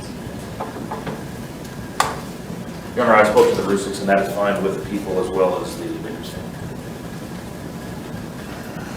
How is late morning on November 19th? Anytime, Your Honor. Late morning is fine. Very good. How about 10:30? That'll work for the people. And I will be in Division 16. I apologize for the bouncing around of division, but my courtroom obviously is not big enough, and I will keep you updated on where the divisions are going to be, but the next court date will be in Division 16. Are there any other questions, comments, concerns, anything that we can address today before us recessing? I think there are a couple of things outstanding, Your Honor, and first I wanted to address one very ministerial point of clarification with respect to the standing decorum order that the court entered yesterday. By its terms, and when the court defines the applicable areas, that includes my office, specifically the boundaries of the district attorney's office. I just wanted to make a request for clarification that the terms of this order do not apply to the conduct that occurs within my office itself. Agreed. Thank you. Otherwise, I have provided a copy of this to the employees of my office, and we will be providing it to law enforcement after this hearing is on. Thank you. I also intend on issuing a case management order later today, so be on the lookout for that. I don't know if the court has the desire at this point this morning to address a couple of the other outstanding motions that the Public Defender's Office has filed that we had entered or filed responses to. We have not addressed motions 2, 3, 5, and 7. And those are the defense motions 2, 3, 5, and 7. And for the record, our responses were C, D, E, and F. I don't have those motions in front of me, but I know that I issued a number of written orders yesterday. Did you receive those? I received written orders, but not as it relates to those 4, so perhaps they just haven't reached my desk yet. If they haven't yet, I will issue a written ruling and be getting them shortly. But I issued a number of orders yesterday. Your Honor, does that include, I did get the order on motion 5 and motion 7. Does that include motions 2 and 3 then that the court would? Remind me what 2 and 3 are again? Motion 2 is the motion to allow confidential defense experts to be present for any testing. And we did have a bit of additional argument on that if the court wanted to hear it. Motion 3 is a motion for a protective order. I prefer that you put it in writing, and then I'll issue a written order with regard to that. Is that something that's time sensitive? I think it could be, Your Honor. I can't speak for the district attorney, but it could be. I can tell the court, understanding what Mr. Walsh is referring to in motion number 2, it is not something that is going to occur in the next day or 2, so it's not time sensitive in that respect. So you'll be received, if you want to put something in writing, you're welcome to, and I will issue a written order in a timely manner. Does the court want to give us a deadline for that? Sure. When would you like to file a response? I can have it done in a day or 2. Okay. And so, do you have control, Mr. Warren, as to when the testing is going to occur? Absolutely. I can certainly make clear to our forensic agents that pending the litigation or the receipt of a court order on this, that we will not do any forensic testing. That'd be great. So did you want to have time to file a reply to the response? If necessary, if I could have 3 business days to file a response to whatever Mr. Walsh files in the next couple of days, I would appreciate that. Okay, so Mr. Walsh, can you have something filed by close of business tomorrow? Yes, sir. Okay, so close of business on Monday, Mr. Warren? Yes, sir. Then I'll have something to the parties by midweek next week. Thank you. Any other issues that we can resolve today? Not for the people, Your Honor. No, Your Honor. Okay. Okay, we are in recess. Thank you for your time.